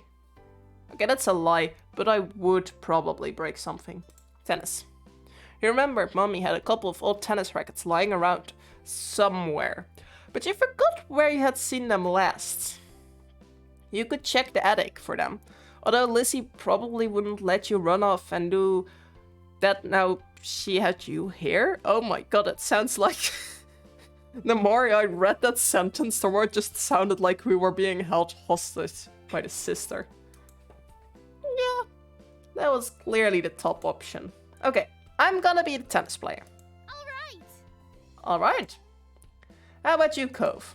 I pick volleyball. I should have known. Why? Okay, so True, you are a famous tennis player, and Cove, you are on a popular beach ball team, and... Lizzie's ponytail bobbed when she proudly stretched her arms wide. We're Olympic athletes. We just competed in the Olympics. Cove didn't seem all that impressed with the announcement. He made a face and adjusted the glasses on his nose. That's really specific. Rude. That's what makes it fun. Anyway, Lizzie marched back and forth in place of both of you, getting lost in her own imagination. I won all gold medals, and people are calling me the next Mickey Wright. I don't know who that is. Who is that? Please explain. Lizzie stopped on the spot and turned on him, her brown eyes shining with impatience. It doesn't matter if you know who she is, it's a golf thing. You guys won medals too. Cove, your team was bronze, and True, you barely missed out on gold and got silver. It was really... It's more really if we all... of course she gets first place, and we know. It's more real if we're not all first place. This kid is stuck up. Silver sucks, I don't want silver. I'm okay with it. Hey, you can do better than silver. Silver, not bad. Nice. Honestly, I'm terrible with sports, so... Silver, not bad. Nice. I may not be first place, but you know that silver medals were still really good to get at the Olympics. But it isn't gold. Sorry. Lots of people lose at Olympics. Damn the breaks. Then you're the one who did. Not me. Lizzie looked taken aback by Cove's declaration, as though the thought of her losing was completely absurd. Someone needs to give this girl a reality check. She is older than these two? Huh. No way. I wouldn't make sense. I'm already practicing my golf game. She took her golfing stance to make her point, pretending to swing her club and hit an invisible ball. So, what kind of house do you want to live in? Golf hadn't changed his mind about winning, but thinking about where he'd live as an adult appealed to him. Apparently, because he looked back at Lizzie with some of the anger fading. I'm going to live on the beach. You're gonna be homeless? Lizzie made a face at him, poking out her tongue. That's kinda boring. We already have that. No, not like the normal house here with the street on it. Right on the sand. By the water. Just like that, all the tension was back. You hadn't even had a chance to choose where you would want to live. That's not very fun or smart. Cove, you can't live on a bunch of sand and shells. But I want to, and I will. Cove narrowed his eyes at Lizzie, even though he stood half a head taller. She stood half a head taller than him. I think it's the ponytail that makes her look way taller than she actually is, but okay. You didn't give out a list of things to pick from this time, so I'm picking that. Why are we even playing pretend if we can't imagine anything? Jeez, well, I'm gonna live in a mansion far away from here. Far away from you. Jesus Christ, why did the parents leave us alone? It if this continues, I fear the parents will come back to, like, no house. The house will be gone.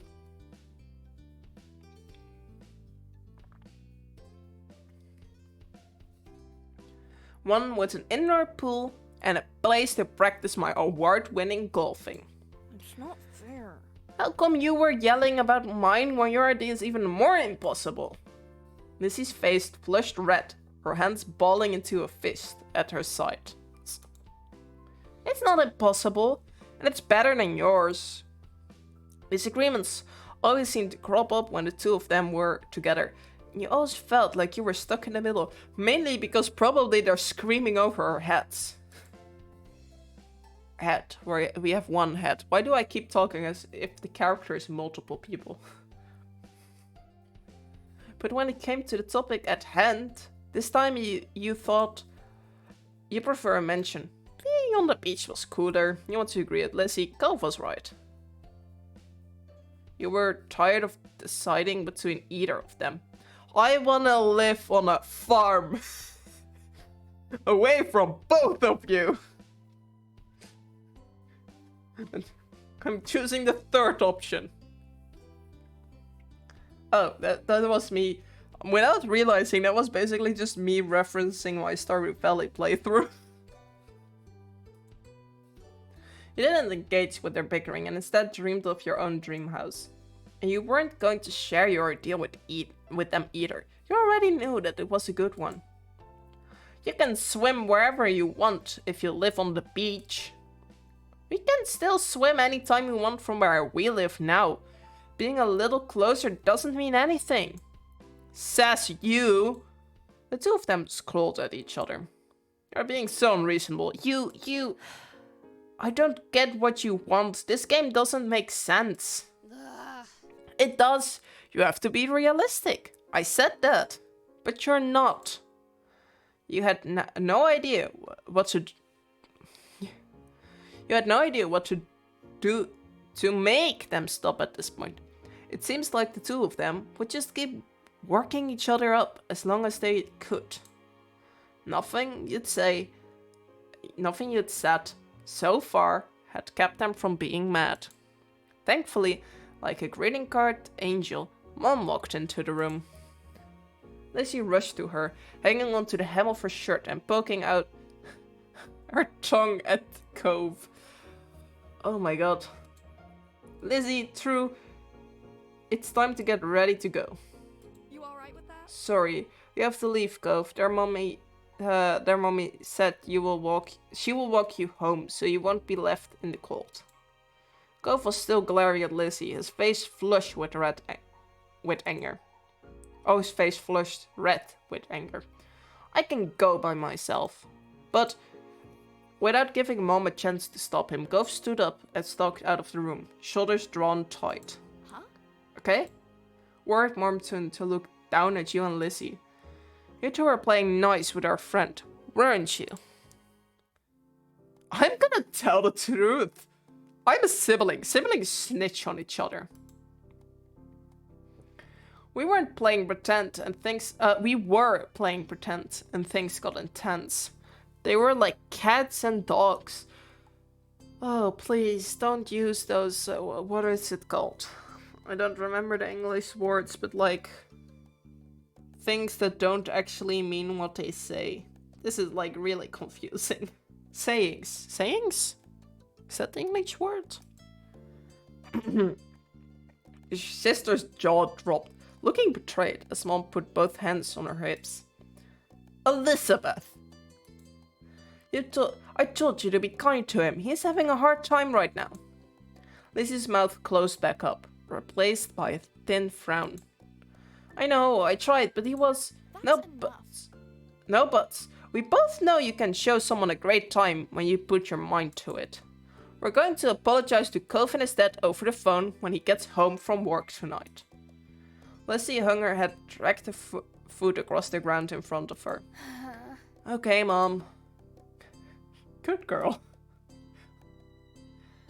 You cut pieces of Lizzie. I would probably not make a good parent playing this game.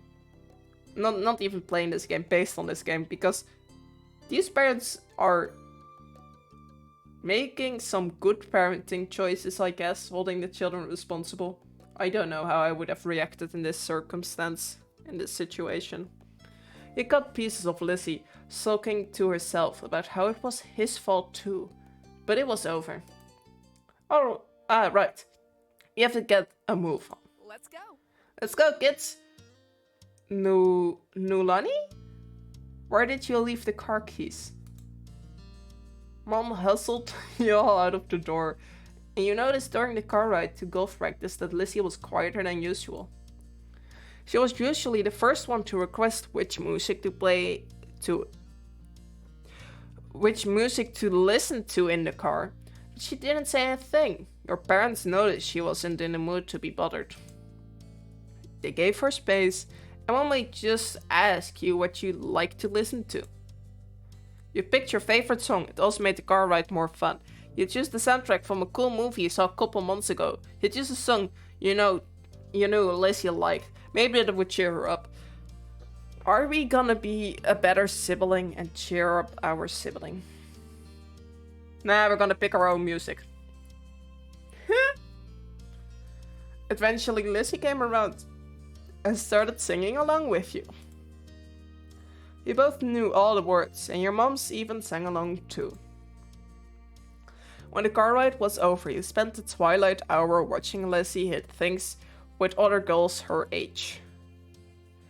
You didn't know much about golf, but you could tell that she really liked it.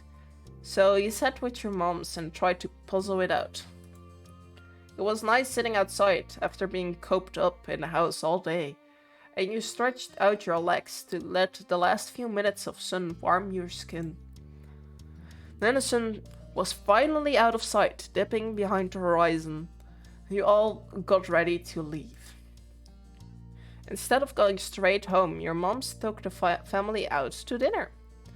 You went to a restaurant you had all been going to ever since you could remember.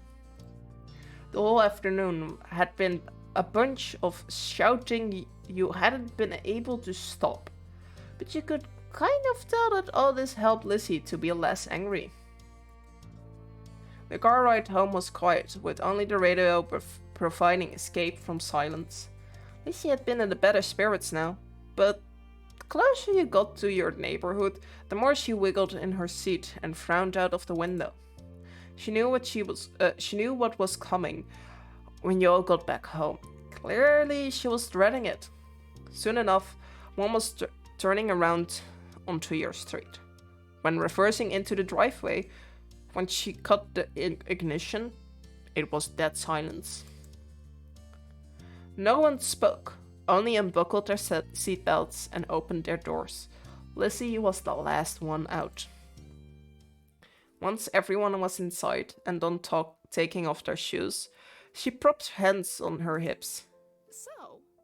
Now then, Mr. Holden's car is in his driveway, so he should be back from work. That's good news, isn't it, Elizabeth? You and Cove can hash things out before the day's done. Lizzie didn't complain or put up a fight. Her head ducked so she didn't have to meet anyone's eyes. She nodded once. Good. Let's move this to the kitchen. Mom went over to the house phone, the rest of you following behind her. Mommy put a gentle hand on Lizzie's shoulder as they walked side by side. You watched them from the back. This was only happening because you told on Lizzie. Yeah, because she was rude. I don't regret it. Wait, sister, you didn't like doing it, but you had to. It was her fault for doing it in the first place. Yeah. You hadn't done anything wrong by telling truth. It wasn't like Lizzie was going to say it on her own. The four of you stood around the kitchen in a loop-side square. All eyes were on Lizzie, who kept her grace on her feet. You remember the number for Cove's house, don't you, honey? Lizzie jerked her head in another note, sullen. Without further prompting, she stepped forward and she began to dial. Ooh. Flash, bro. I'm getting distracted by a phone. Hold up. Mom reached over and pressed the button on the base. Suddenly, you could hear the phone ringing. She turned on the speaker. The phone rang a couple times, then stopped. Mr. Holden's warm voice came through the other end. Evening, Holden Resistance. Residence. Hold up. Wrong thing. Meant to press unlock. I will read it. I just wanna... do I still have this activated? Hold up. Residence.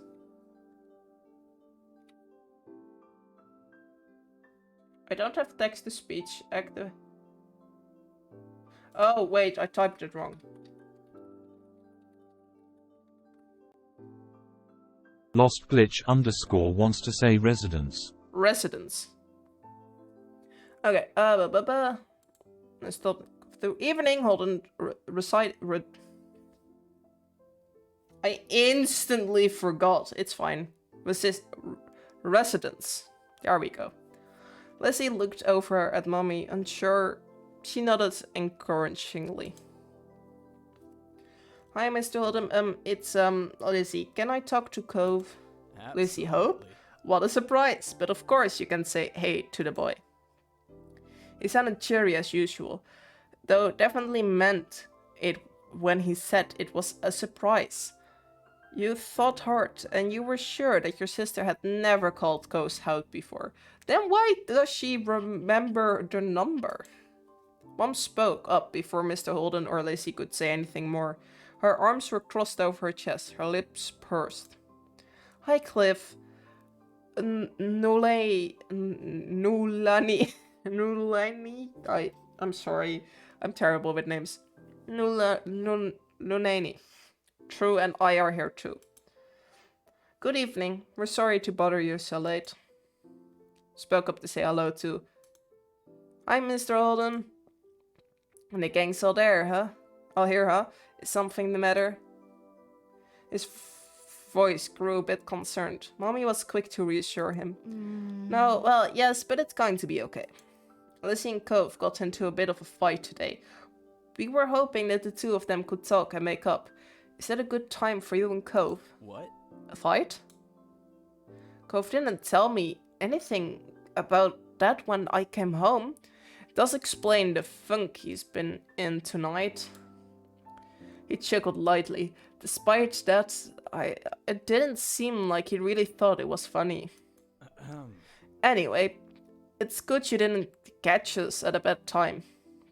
It's good you didn't catch us at a bad time. It meant a different thing. Hold up. I will go grab him for you. There was some shuffling on the other end. He must not have gone far because you could still hear him calling out. Cove, there's someone on the phone for you.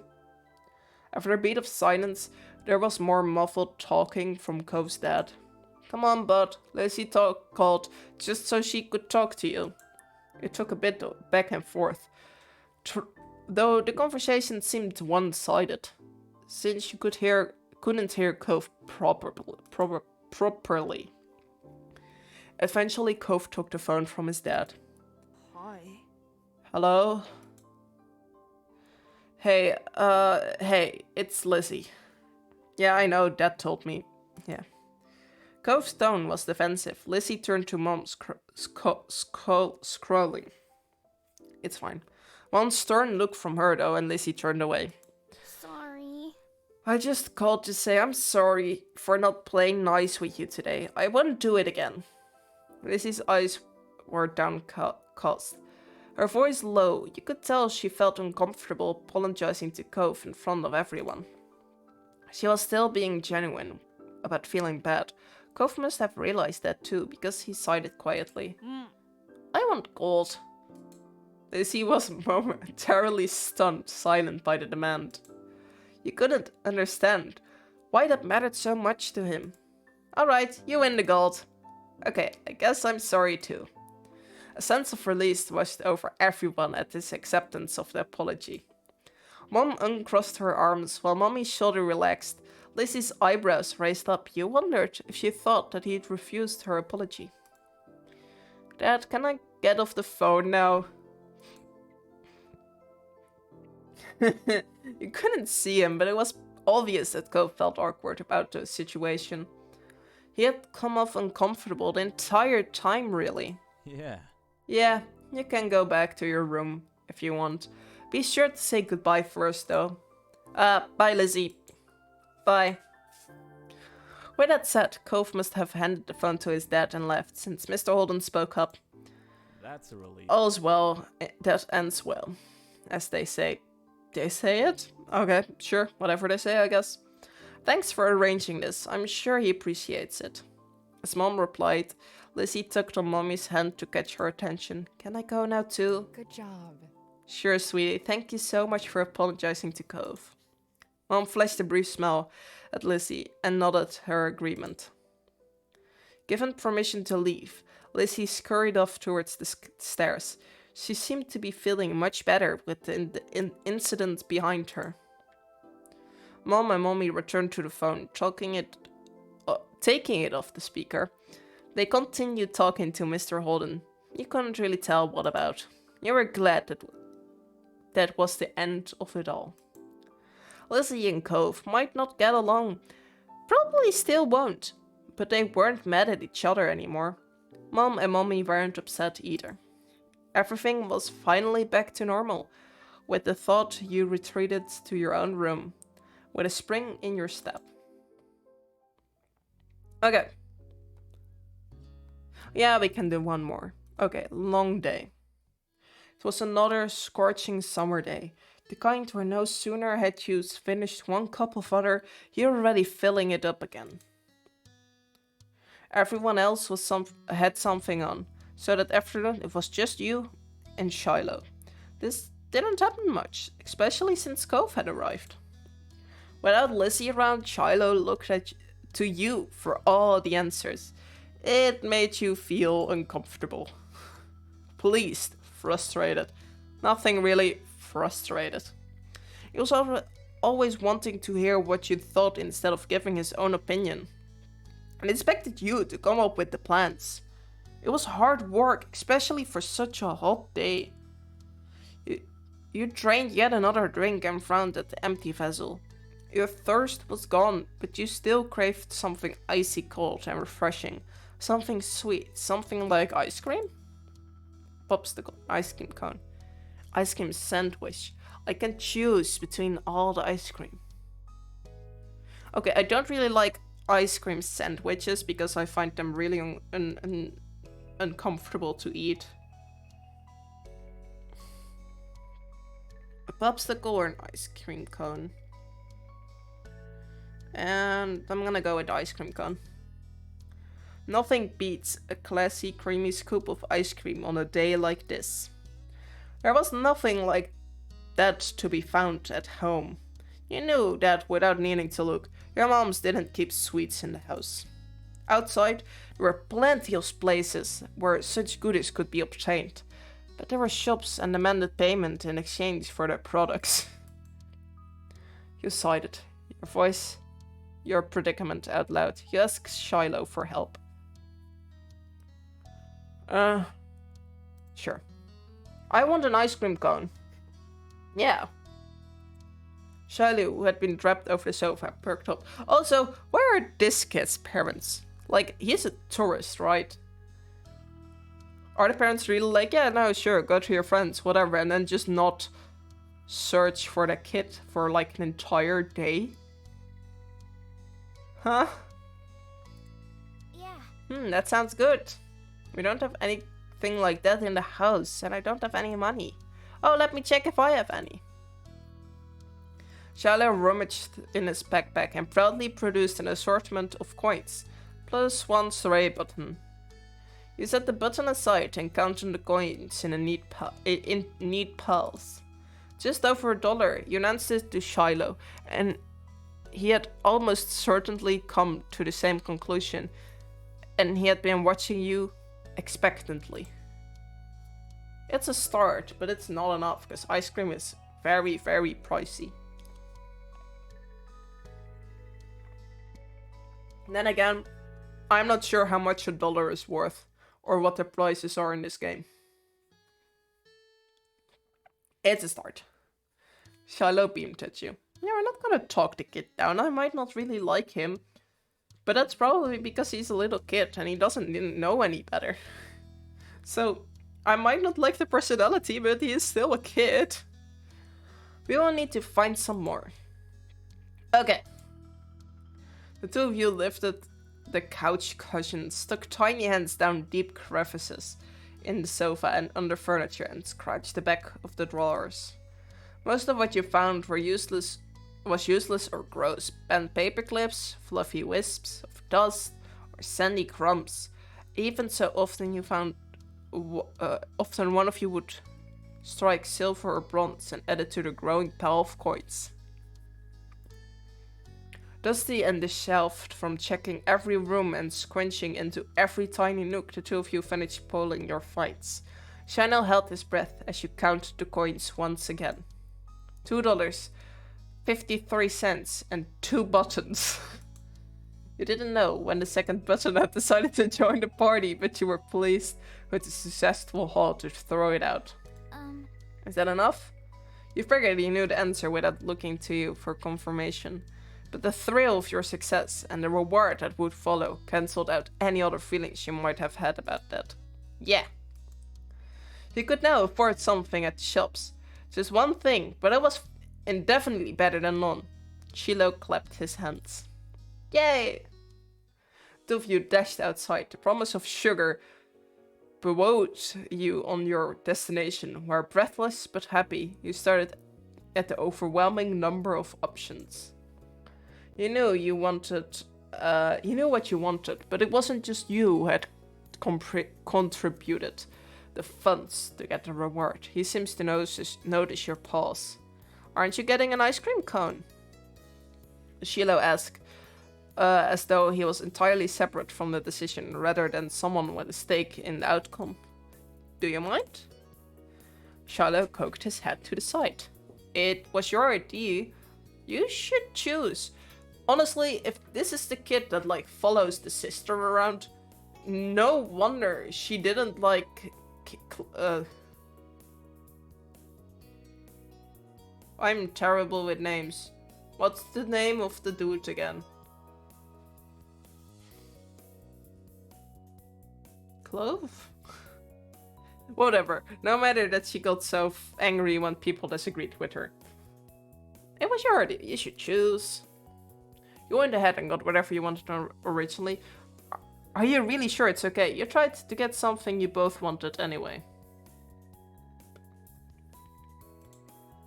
It wasn't fair for you to be the only one who decided. When he had been a main factor in making this happen, some of the money came directly from his backpack. What do you like? I double collect! All of them. They're so good. You pressed further.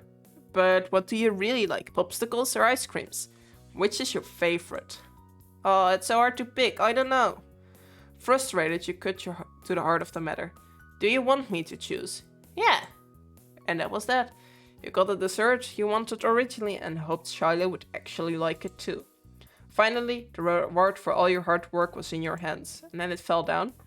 You leapt at the soft ice cream, and the sweetness perked you up. You held it out for Shiloh so you could take a turn. He shook his head. Finish it. You can finish it, kid. No. He didn't want any after everything he did to help get it. That was weird.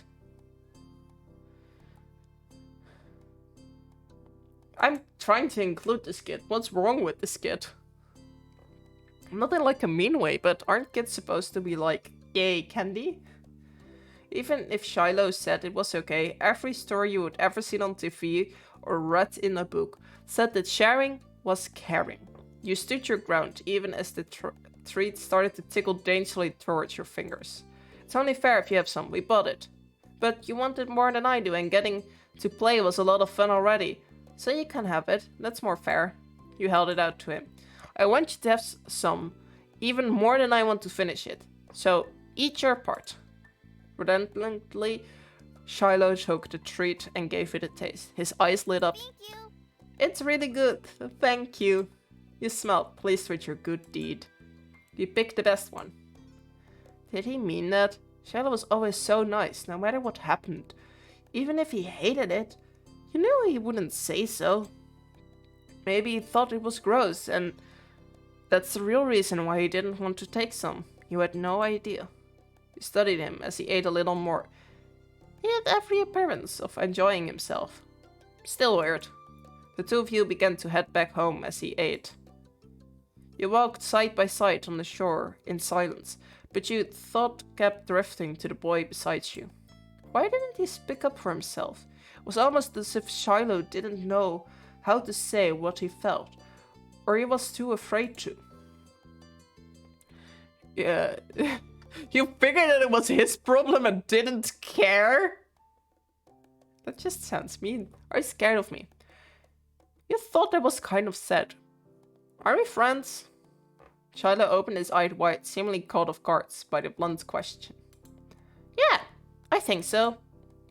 He says that, but friends should be able to talk to each other without being scared. If Shiloh wouldn't do that, are you even really friends at all? He rubbed his hands together nervously over your non-reaction. I'm sorry. I'm sorry. You weren't sure how sorry you could be without knowing what's he even apologizing for, but you shook your head. You did nothing. You didn't do anything. It was true. Shiloh hadn't done something mean. He'd gone out of his way to make you happy. That didn't seem like it should be a bad thing, yet it bothered you. I just don't know if you like me.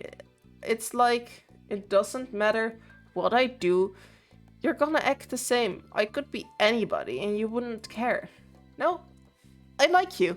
I really like you. True, I want to be friends. Okay. You smiled hesitantly at him, and his fidgeting cheek cased. Even though you weren't sure if you believed him, this was only making things worse. You decided that maybe there were all types of friends. If Shiloh wasn't able to do things differently, this would have been... that would have to be alright. Shiloh made you unsure about settling a label on the experience of spending the afternoon with just him. There had been good times and there had been confusing ones. You were positive of one thing, at least. The treat was delicious, and that was nice. The sun was low on the horizon, and you returned to your neighborhood. There you spotted two familiar figures up ahead, Lizzie and Cove. You opened your mouth to make your presence known to them just as you saw the tears on Cove's face. You walked straight over, Shiloh at your heels. Once there, you defended Cove. Make the took a moment to make a joke. That's just rude. Someone is crying, you're not gonna joke. Accuse Lizzie of causing trouble. Carefully, we're gonna ask what happened. Maybe it just fell or something. Maybe the sister was mean, probably, but... without a time machine, the only way you were gonna find out was by asking the witnesses. What is this, a murder mystery? Lizzie might have done something, but she could have been in the wrong place at the wrong time, or even come to Cove's aid. You wanted to hear the story. Cove, what happened? True, I got yelled at. He took a deep, steadying breath. Some grandparents got mad at me. Oh, sorry. Lizzie jerked her head in the direction of a nearby house. Your heart sunk. You knew exactly what had happened. Every year, the same mean old couple rented out the condo for the summer. You, Lizzie, Shiloh knew to stay away from them. But Cove couldn't have. He could have if you told him. But okay, not gonna be angry at children. They are like that with everyone. Even your mom struggled to find anything nice to say about them, but Ellery pair particularly took offense to kids. Yeah, Lizzie said. Lizzie drew herself up at that. She looked pointedly in your direction. I was helping. I can still push you down the hill. No, we're not gonna threaten a kid. I don't care if it's a mean kid. We're not gonna threaten a kid. We're the adult in this situation, even if our character is a child. We don't threaten children. Okay, this is fine.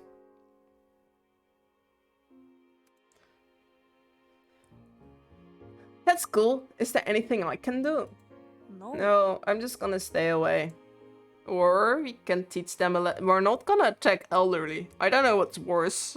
Threatening children or actually probably teaching elderly a lesson. There was a devilish glint in her eyes. What? We should ding-dong ditch them. Go ring the doorbell and run. It will be great, because they're so slow they will never catch you. They will be angry at the parents. Don't do it. That's dumb. I don't want to get near them ever again. Fair enough. You're just saying that. You're saying that because you're a Chicken. cluck. It's rude to kill my dude. You're really mean. I might take back my stance on threatening children and push you down the hill. Cove glared. But it didn't take the bait. Lizzie turned to you. We're not doing it. You're not a chicken, are you? Yeah, cluck. You'd rather just avoid them. You thought they deserved worse. I would do it. I'd rather just avoid them. You looked at the house. Behind those closed doors lurked two beings. Rich in years, but poor in patience. That sounds really nice to say. That sounds really poetic. Maybe they deserved retaliation. Maybe they didn't. But that punishment wouldn't be coming from you. It was safer to stay away from them. You couldn't live with the hassle. I'm not doing it either. Another chicken to the coop. This is a hen house now. If we're chickens, you're a lizard, Lizzie. She wagged her tongue at his face. Still better than a bird brain chicken. The condo door opened, revealing one of the two culprits. The man's wizened face was set in a scroll, which was to say, he looked exactly like he always did when you saw him. Maybe that was his normal face. What are you kids doing, loitering outside my house? This is our neighborhood. What are you doing here? Or maybe he was always just in a terrible mood. Nothing. Nothing? He repeated the word as if it was the greatest crime anyone could commit. Nothing good. More like get lost. It wasn't that he owned the space outside the house, but Cove's eyes, still red from earlier tears, were wide, and you thought it would be best to heed to the old man's command. Lizzie took off, with Shiloh immediately trailing after her without so much as a glance back in your direction. So much for your friendship. You waved your arm at Cove, summoning him to follow you, and ran after Lizzie. The old man's howlers propelled you all from the street to the sanctity of the hills. Only once you were safe did you notice the stitch in your chest and the ache in your legs. You flopped down, the blades of grass tickling your face. Lizzie had taken the lead in the end, but was already lazing on the ground. The four of you took the moment to catch your breath and enjoy the feeling of cold grass against your skin. Cove. Hey, Cove. Cove lifted his head. I told you there were mean grandparents around here. I'm gonna not threaten a kid. I'm gonna not threaten a kid. I don't care how mean her personality is. Cove rolled his eyes and decided this wasn't dismissive enough and rolled his whole body away from your sister. Fair enough, dude. Fair enough. Lizzie chose to ignore his response and started chatting to Shiloh, who eagerly joined in the conversation. In the back of your mind, you knew you be second fiddle again to Shiloh. Once Lizzie came around. It always went like that. It was fine, you thought. It still felt a little sad after how much time you spent together today. You had been hoping the two of you might have become closer, but you had to let it go. He was happy where he was. You closed your eyes, laid on your side and relaxed. Some time passed with you like that. It felt good to take a real break. You moved onto your back with a small smile and you looked at the darkening sky. That's not the sky we're looking at. The blanket of clouds reminded you of a thick throw you crawled under on cold, rainy days. You wondered if the clouds would be as soft. They lazily floated on by, splitting from each other, merging and morphing into new shapes. You saw a dolphin, you saw a car, you saw an alpaca. You saw cloud shapes. Smiley face. I saw an alpaca. You saw a fluffy alpaca in the sky. You nudged Cove and pointed to it. Can you see the alpaca? Cove joined you in gazing skywards. Whoa. It's more like a llama. Hey! He chuckled at your reaction.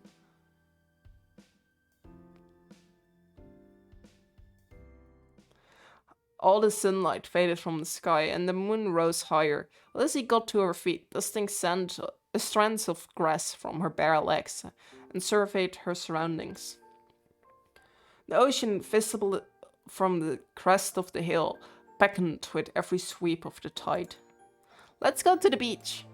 There was no argument from the other two. Shiloh was still Shiloh, and Cove would never say no to going to the shore. He was a child of the sea. You wanted to go there too.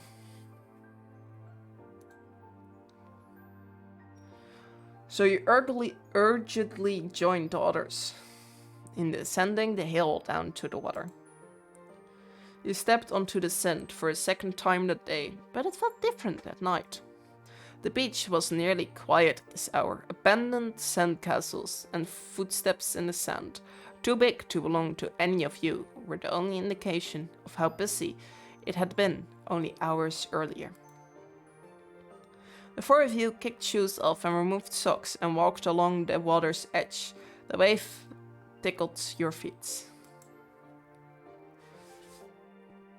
I wonder what would happen if you tried to take a bath in the ocean with shampoo and everything. I mean, I guess it would be a normal bath. Depending on what shampoo and stuff you use, it could be really bad for the environment. And I guess if it's in like a public space like this, you'd probably get arrested for like indecency. That's like my thoughts on it. And that will be bad for the fish. Yeah. Jeez. I didn't say anyone would do it. Jeez. Why do you have to be serious about everything? You're the one who asked what would happen. This is what would happen. It hurt the fishes. I like bubble baths at home. They're a lot of fun. Me too. Bubble baths are luxurious. You never heard Lizzie use that word before? Mommy loves to have bubbles in her bath. She would turn the lights off and have candles. I'm gonna do that next time. Hey, when is your mom coming to pick you up anyway? Not for a while, she's busy. This mom really left her child all alone in the care of other children. Look, I'm not judging other people's parenting, but that doesn't sound like the smartest move, even if you know the children after a few years. I mean, I'm only like, what was it, 9? And I guess this girl's, she can't be 13 or 12, so she's like 10 or 11? What about your dad? How come you never talk about him? Nobody does. Don't you know that you're not supposed to ask something like that? Why would you want someone to talk about something they never talk about? Fair enough. Who asked that anyway? Cove did, okay. You kept your eyes on the ground, watching your toes get swallowed by waves. Even if Shiloh never seemed upset when his topic came up, it made you feel awkward just for having both of your moms. It's okay, just like Lizzie and Truce. Don't have a dad, but I don't have two moms. I just have one. She's really great. Oh, sorry, I only have one now, too. My mom isn't here, she's back home. It's just me and with my dad. Sorry. Oh, I never had a dad or anything, so I don't feel bad. It's really sad that your mom is gone. Cove nodded. You joke about Shiloh's mom getting together with Cove's dad. Can we ship people in this game? Let's ship a mom we never met with a dad we just met. Even if they're all different, our parents are good in their own ways. Let's try to lighten the mood. No, wait, this is gonna make Cove angry, isn't it? Because he still wants his parents to get back together. I'm still gonna make the joke. You didn't have anything comforting to say, so you tried to lighten the mood instead. Hey, since you both only have one parent, Cove's dad could marry Shiloh's mom. Then you two would be brothers. Cove stopped abruptly, his face hard. He's angry. No. My dad is going to do that. Shiloh tugged at the rim of his hat. Neither is my mom. She doesn't want to marry anybody. I told you people this wasn't a good thing to talk about. Yeah, that's fair. That's my mistake. I wanted to be funny and I knew it was gonna end wrong and I still did it. It seemed your plan backfired. The mood soured even more. You didn't know what to do. The silence broke with a splash as Lizzie kicked in your direction. Cold water, sudden sand splattered against your legs. Oh. Lizzie giggled, foot still outstretched from the kick. Cove joined in, striking the incoming waves to make a splash of his own. Shiloh scurried out of Cove's spray zone with a grin. I'm gonna retaliate. Or whatever. You use your foot to smack the water pulling around you, sending an arc of sea foam flying back onto your sister. You laughed as she spluttered. Some of the salty water have landed in her mouth. She spat it out. Yuck. Lizzie chases you, intent on revenge. You dash up and down the coast, taking it in turns to be the predator and the prey, as well as joining forces to take down Shiloh or Cove. Alliances were silently forged and wordlessly broken. Everything was fair game in war. Shiloh's brief exclamation was drowned out by the biggest splash yet, caused by him falling face first onto the ground. That would have been bad enough without the wave that followed. Oh. Hesitating over his brown body. Poor kid, Shiloh sat up, shaking his head like a dog coming in from the rain. As you all hurried over to check him, his hair was splattered to his head and his soaked clothes clung. If there was any part of him that was still dry, you couldn't see it. That was crazy, are you okay? Yeah, my foot got stuck and I fell over. Way to go, Shiloh, you dumbo. Let's offer him help to get up. Shiloh didn't take your outstretched hand. After a moment, you dropped it. Lizzie was too busy snitching to notice and held her hand out to Shiloh too. He reached down over and took it. Slowly, he started to pull himself from the ground. Then he slipped on the slick sand, dragging him and Lizzie down just in time for another wave to hit. The water rolled over them.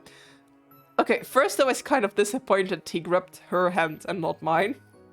Now I'm happy, because I would have gotten soaked by the ocean water. Sorry. Sorry. What were the odds of that happening twice in a row? You thought they must be low. But there is no way Shiloh would do something like that on purpose, then pretend it was an accident, especially not to Lizzie. Even if your relationship with Shiloh felt unclear, he did at least like her a lot. Lizzie was his favorite, right? Smiling boldly, Lizzie extracted herself from the ground and wiped a streak of sand from her cheek. She didn't intend to let this embarrass her. Shiloh got up again, this time without an incident. He still looked like a drowned puppy, but it didn't stop Clove from laughing at the two of them. With that, it was time to call it a day. The four of you made the journey back home, leaving a trail of wet footsteps and sand in your wake. Damp clothes may have weighted you down some of the group, But your spirits were high, your arms swung side to side as the cool breeze floated past. Your mom's words out, chatting with Cove's dad. We're back! Your mom's face fell as they took the state you were all in, ranging from messy to soaked. Now. Elizabeth, is that all that you have to say for yourself? You brought half the beach back with you. They certainly did. What's Marigold going to do when she comes to get Shiloh?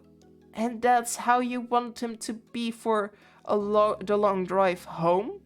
Cold and filthy? Oh, do they does the mother leave them with him?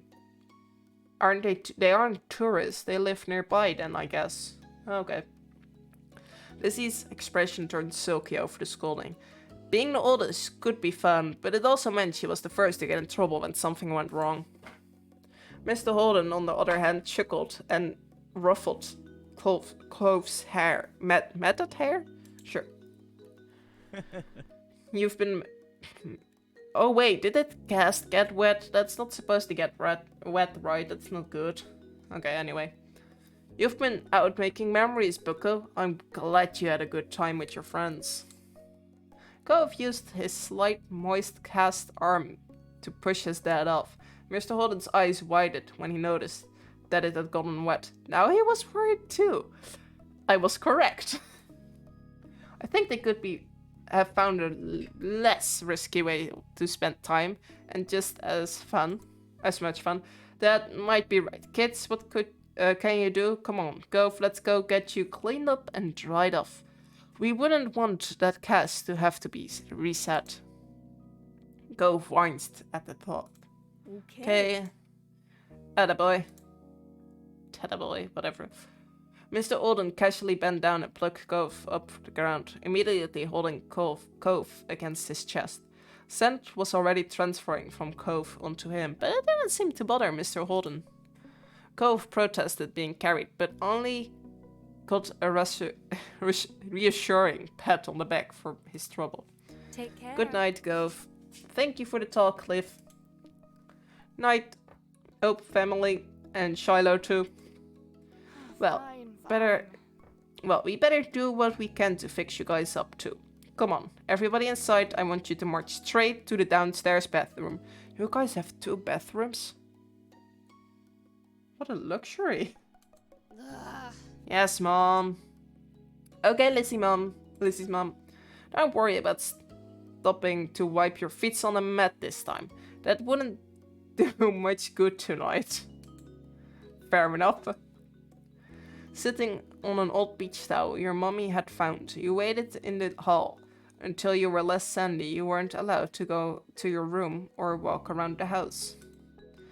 But you get to eat a sandwich for dinner there. It felt like an indoor picnic. It had been decided that Shiloh would wash first and borrow some of your clothes. He was already finished and packed away in his mom's car. Miss Field had come to collect him a while ago. It was a bit of a funny experience seeing him without his hat for once. Lizzie had much more soaked than you being much more soaked than you got to go into the tub next. It wasn't a bubble bath as she had hoped. This was a no fun allowed cleanup session. At least that is what she claimed. Not much longer, and it would be your turn. When the bath was done, you'd have to go right to bed. After a day like this, though, you were glad there weren't going to be any further events. Drifting off to sleep sounded like a great idea.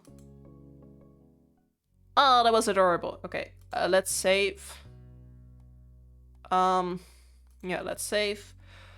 And then let's go to the menu. Yeah, we saved, we can go. Yeah, okay, I wanna thank everyone for watching. I don't know, since school is gonna be starting again, I don't know when my next live stream will be, so, and I don't know what I will be playing, so until then, I guess, I hope you guys enjoyed. Bye bye!